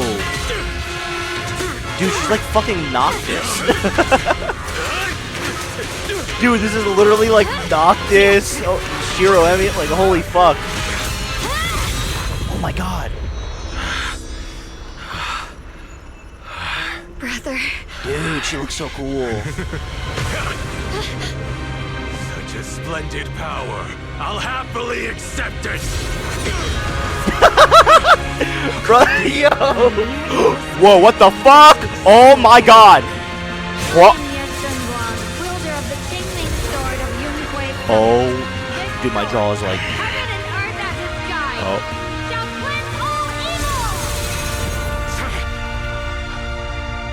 Dude, Shunguang. I already know. This my mouth voice. is agape. That. Did why she looked. Did I really bring my brother back? Please forgive me for leaving again. You must wait for me. Trust me. I will save you. I swear I will. Brother.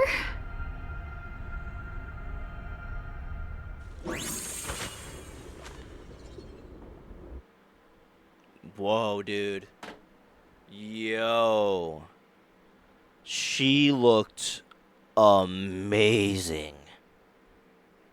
I'm going to spend so much real world money to fully max out that character. I don't care. Holy fuck. Holy fuck. Yo. She looked... Dude, and then the way she started talking about don't be so arrogant. Holy shit. Does she get like a different personality when she looks like that? Oh my god. Dude. Oh my god, she looked absolutely stunning. And then the fucking sword shit, I'm such a sucker for that. I'm such a sucker for that. I really am. the fucking all those. That's like Master Form Sora or Final Form Sora. It's like Noctis. It's like Unlimited Blade Works. It's like Gilgamesh. Holy fuck, that's so awesome. I'm in love with her. I don't care. They can, I don't care that she's a Mary Sue, that she's an industry plant.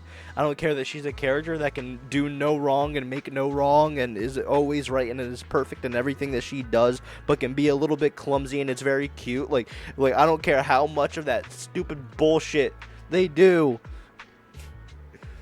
She's awesome. Shunguang's awake, Belle. You should go check on her first. Dylan and Banue Shifu will be here shortly. We'll wait for you to check in on Shunguang before we start a discussion. Hey, girl, you doing okay? What happened to your brother? Oh, shit. Wrong way. What happened to your brother? Did he survive or not? That's what I'm... Oh, excuse me. I'm so sorry. Did he survive or not?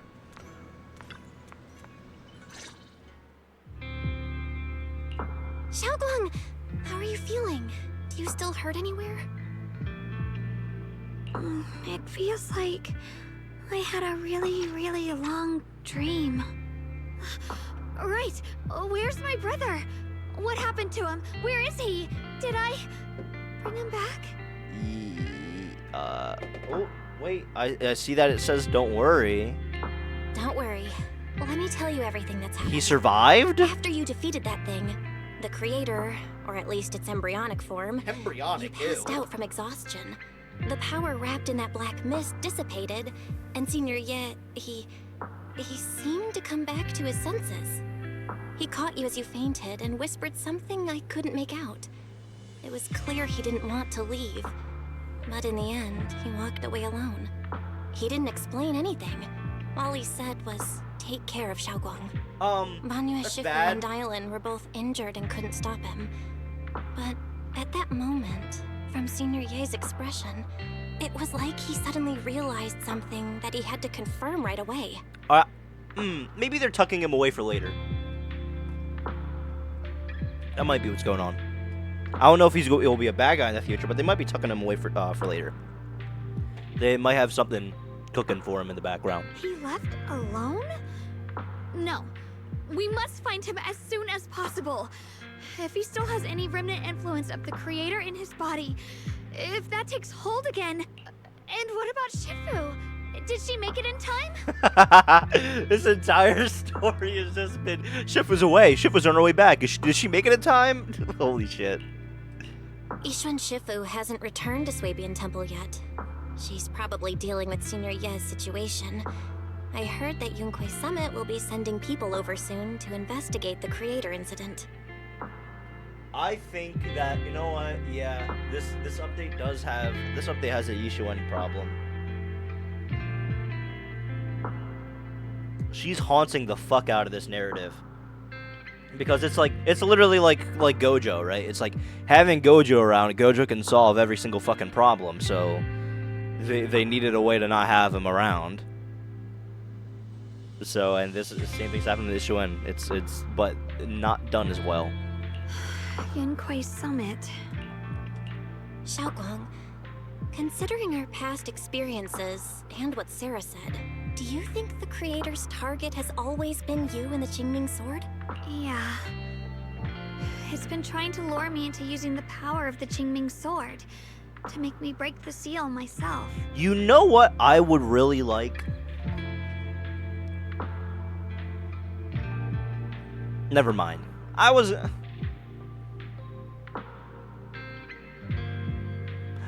would like something that would never be in this game, so I don't know why I would even say it. There's no point. And I'm afraid that it controlled my brother to use him as a medium at the critical moment, to devour the power of both me and the Qingming sword. It wanted her to pull it for some reason. So, do you still remember how you defeated the creator? The situation was dire. When I finally released the Qingming sword, I seemed to have a strange resonance with it. I understood that the sword contains a power that can suppress the creator, or even annihilate it. Damn. That's why I believed that the last strike would bring my brother back. Besides that, did you feel anything else? You kind of looked What crazy. do you mean? Like your body was so hot. Sorry, your appearance. Like any changes with your body, or in your appearance? Your hair kinda turned white when you drew the sword. Yeah, it was really hot. Are you worried about repercussions from using the sword? No, I just want to know what the fuck that was all about. Don't worry. That look was just the influence of the Qingming sword. You see, I remember everything very clearly. I remember how that monster was torn apart by my blade, and what my brother asked me to do. What's wrong? Still worried? Then how about a little test? Want me to recite any technique spells? Or any Yunquei Summit rules? Or maybe everything we did together after we met? Oh, thank goodness. Looks like you're really okay. I'm glad. Yeah, I've never been very lucky, but maybe it's about time things went my way, right? It's just... I finally found my brother, and the next thing I knew, he was gone again. At least now we know we can be. Oh shit. Alright. At least now we can be absolutely certain that from the start, Senior Yed was never swayed by Sarah and the creator. He even tried to contact Ishu and Shifu secretly. Yeah. It seems like Sarah was using the promise of separating me from the Qingming sword to lure my brother into cooperating with her. But I don't think my brother ever believed her. He only played along so he could get close enough to find a chance to destroy the creator before it could take form. He didn't realize that the creator's focus was on me and the Qingming sword all along, and that Sarah had already drawn me into her trap long before I noticed. But now that the crisis is over, and he's finally out of their grip, why doesn't he come back? Look, man, they were originally going to kill him, but they were like, hey, man, we might be able to possibly use him in the future. Let's pocket him and keep him out the story for a while. He was clearly worried about me. When I was half conscious, I remember hearing him ask me to forgive him for leaving again, saying something like, he'd definitely save me. It doesn't sound like he's just worried that I'll be consumed by the sword. It's more like he's trying to tell me something. Could it be that he's learned of something even more terrifying? Something he felt he had to deal with on his own right away, to the point where he didn't want us involved at all. Since Senior Ye asked you to trust him, then let's do just that. What's most important now is for you to rest up and get better quickly. Trust him, just like how we trust our teacher, Carol Arna. Once you're fully recovered, we'll work together to find him. And this time, we'll make sure he doesn't disappear on us again. So what was all that with that fucking Bang Boo from before? I'm very curious about that. The concern in Xiaoguang's eyes soften, replaced by a quiet determination. She nods firmly, pushing down her unease, and in her gaze, hope flickers to life once more. Alright, time to wrap up everything with Dylan and Banyue.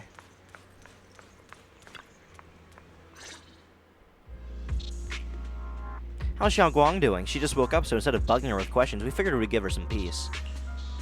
She's still concerned about Senior, yeah, but after hearing that creature was repelled and that her brother made it out safely, she calmed down for now and is resting. I'm afraid I'll have to trouble you to keep a closer eye on Xiaoguang's state of mind these next few days. Please don't worry, Banyue Shifu. Xiaoguang's only drew her sword for Senior Ye and all of us. I'll make sure to keep an eye on her condition. She's always been tougher than we think, but that's also exactly why it's hard not to worry about her. Back to business. What's with this resonance signal you two mentioned earlier? Right. There was so much happening so quickly that we didn't have time to investigate further, which is why we couldn't tell you right away. When the creator, or rather that power Xiaoguang fought off, was first awakened, 4 areas in Lemnian Hollow simultaneously emitted extremely brief but highly similar energy resonance signals. Oh, okay. Which 4 areas? We can only locate 3 general areas at the moment. One was right where the creator appeared at the old mining site. Another was the area where we confronted the Exaltist Overseer, Mevarok. And the third one was the town. So everywhere we've been in the Lemnian Hollow. Yeah. Coincidentally, these are all places Wise and I have been before. Yep. You've been to all 3 places? You impressed, buddy? Oh, don't tell me these are all popular attractions. That's not the strangest part. What's really worth noting is the 4th signal. Fairy? The spatial coordinates of the 4th resonant signal are severely blurred. Existence confirmed, but precise location cannot be confirmed due to high-level energy interference. Warning. Though brief, the peak value of the signal's miasma energy exceeded all known records within Lemnian Hollow. It was like some kind of distant, indistinct response. Then it quickly went silent again, as if hiding from something. 3 of the signals came from areas we've been to recently. No way that was a coincidence. But that last one? It's hidden so deep that even Fairy couldn't pinpoint it. Where could it be? 4 resonating signals. There must be some underlying connection we haven't uncovered yet. That disgusting miasma creature we fought, and the Yayy controlled by the Creator. Might have just been the opening move. The Creator testing the waters. Whatever it is, it's still out there lurking, scheming something. I'll report this to Krampus and closely monitor any changes inside the Hollow. I will also investigate further. With Krampus and Banue Shifu helping out, things will definitely go more smoothly from here. Wise and I will keep an eye on the situation too, while we keep Xiaoguang company. Let's all stay sharp, everyone. This calm might just be the eye of the storm. Brief moment of respite before everything gets thrown into chaos again.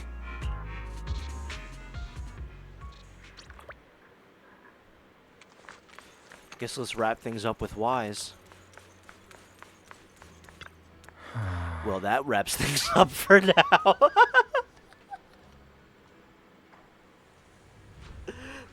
I know this game too well.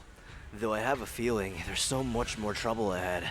There's so much about the Creator and other secrets of the Hollows we don't have any leads on yet. But at least this time, and all those times before, we pulled through, didn't we? Yeah, at least we'll never have to fight alone. Well, anything else can wait until sunrise. Right now, all I want is a nice hot shower and sleep. Belle, you should get some rest too. We need your energy for our next adventure, in the next chapter of Zenless Zone Zero.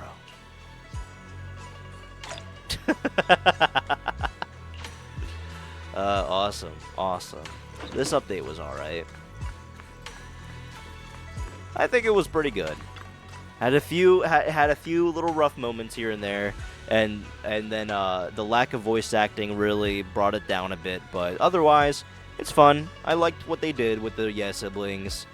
Banue is great, even though I like how similar it is to Seed's, but then again, Seed was just way better. It's a different story, but with 2 intelligent constructs finding a heart or whatever, but whatever. Dylan's fun, the Krampus stuff is fun, and the Sarah stuff, I'm glad that we're learning more about her, and we'll see how I feel about everything we learn later on, and see if they actually, use it well.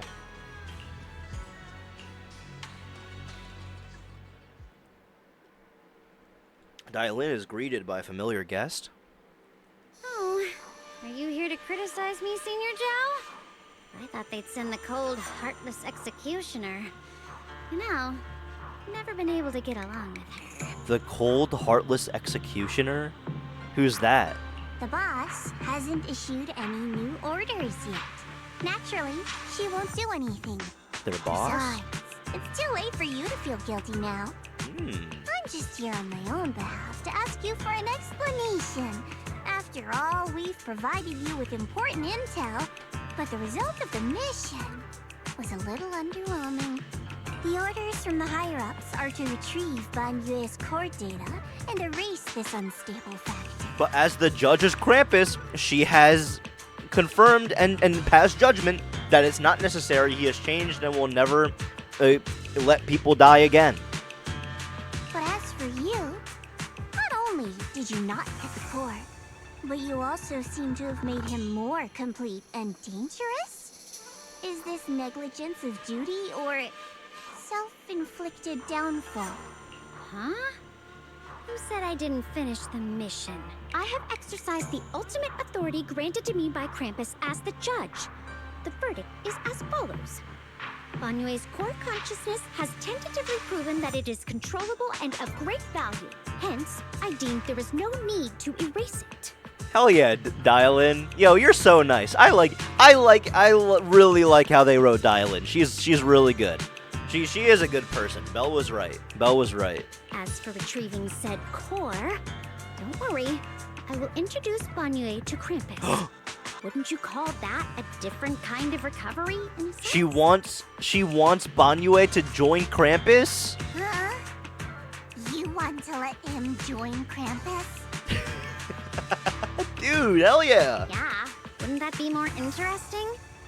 If he joined, then his power, along with all of the information he has, would be of service to Krampus. All right, wait. What would his role be? So their boss is the executioner, Dylan is the judge. Who's what is fucking bunny girl again? I forget. What would he be?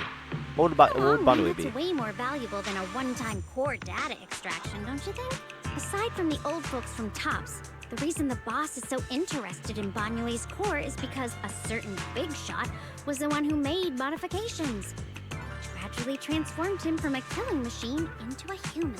So yeah, his intelligence core was modified, and it made him get away from being a killing machine, and he got a heart basically.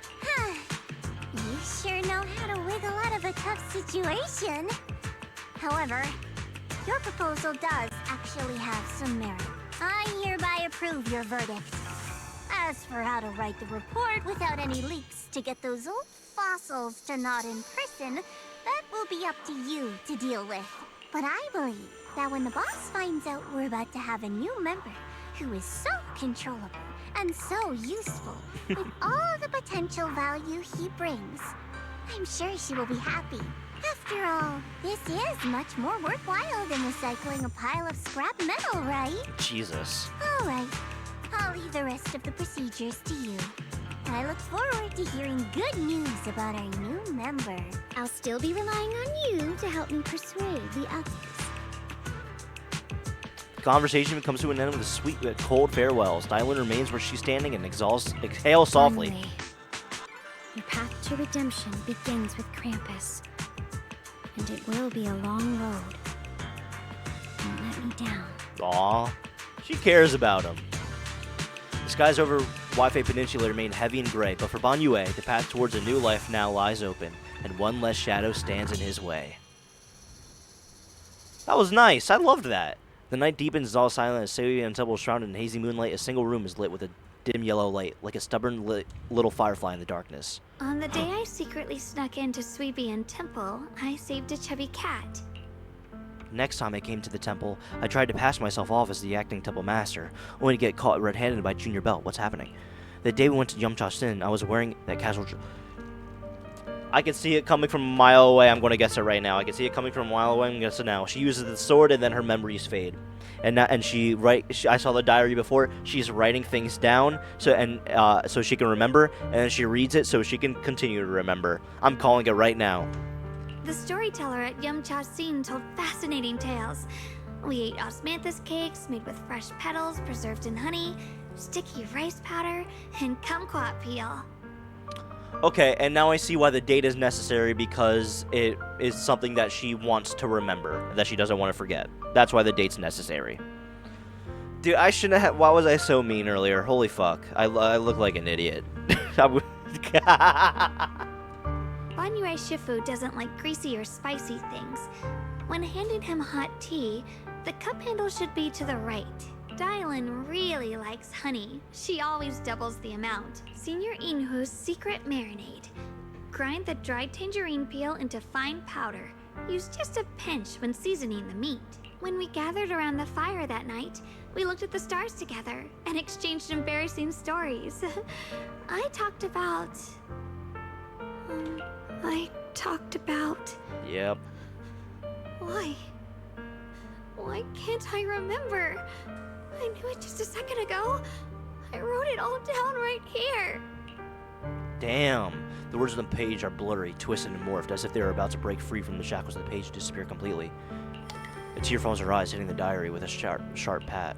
After a few seconds, she wipes the damp moisture from her face with the back of her hands. Her eyes become resolute again. She stares at the handwriting, soaked in tears, as if trying to use her gaze to burn the words in the back of her heart. I talked about how I didn't bring enough money when I left Junkoi Summit. I almost ended up going to that pawn shop in town.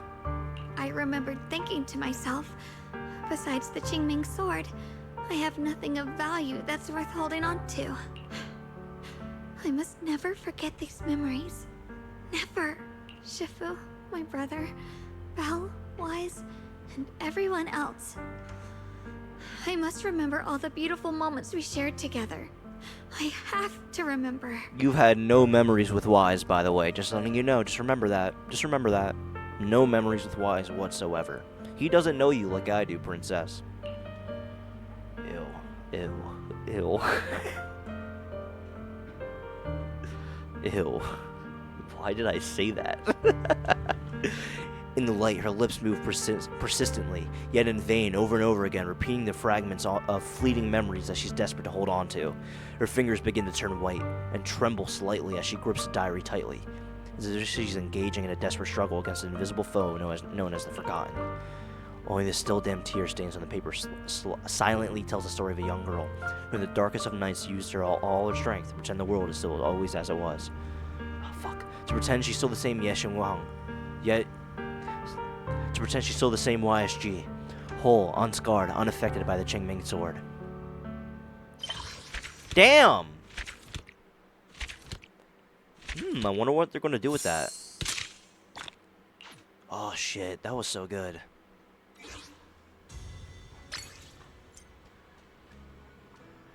Wow. And there's no, like...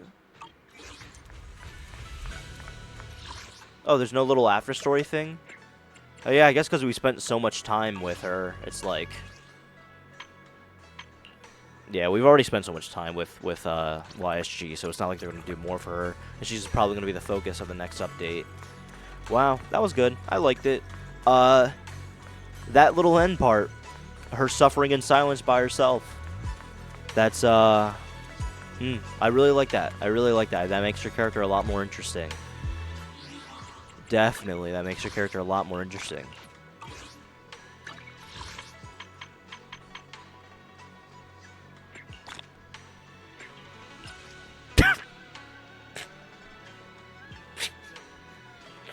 Ultimate Predator. No fucking way. Oh, that's funny. Wow. Yeah, I like that update. That was really good. I'm excited to see where YSG's character goes from here. Definitely excited to see that. I do think it's really funny how they wrote out Yishuen in this update, or all of Swabian Temple really. It's really funny how they did that. They did not do it good. It's so clanky. They got to do that better.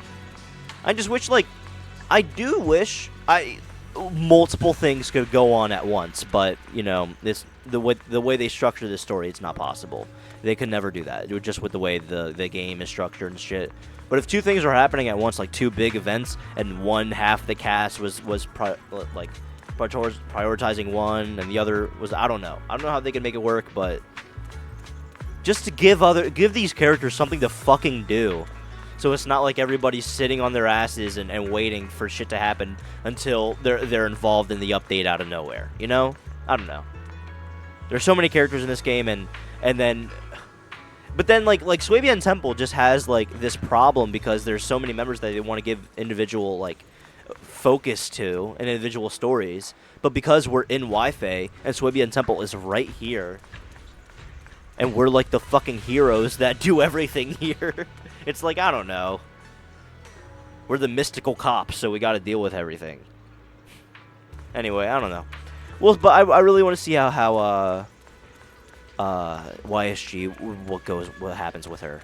I'm so fucking curious. It's sad that Dylan or Banyue doesn't have an agent story, but I mean, this story was also about them as well. I like how they were integrated in the story. I like how the story was about them, but just YSG just steals the show. And not because she naturally steals the show, but because they forced you. They forced you to become endeared to her.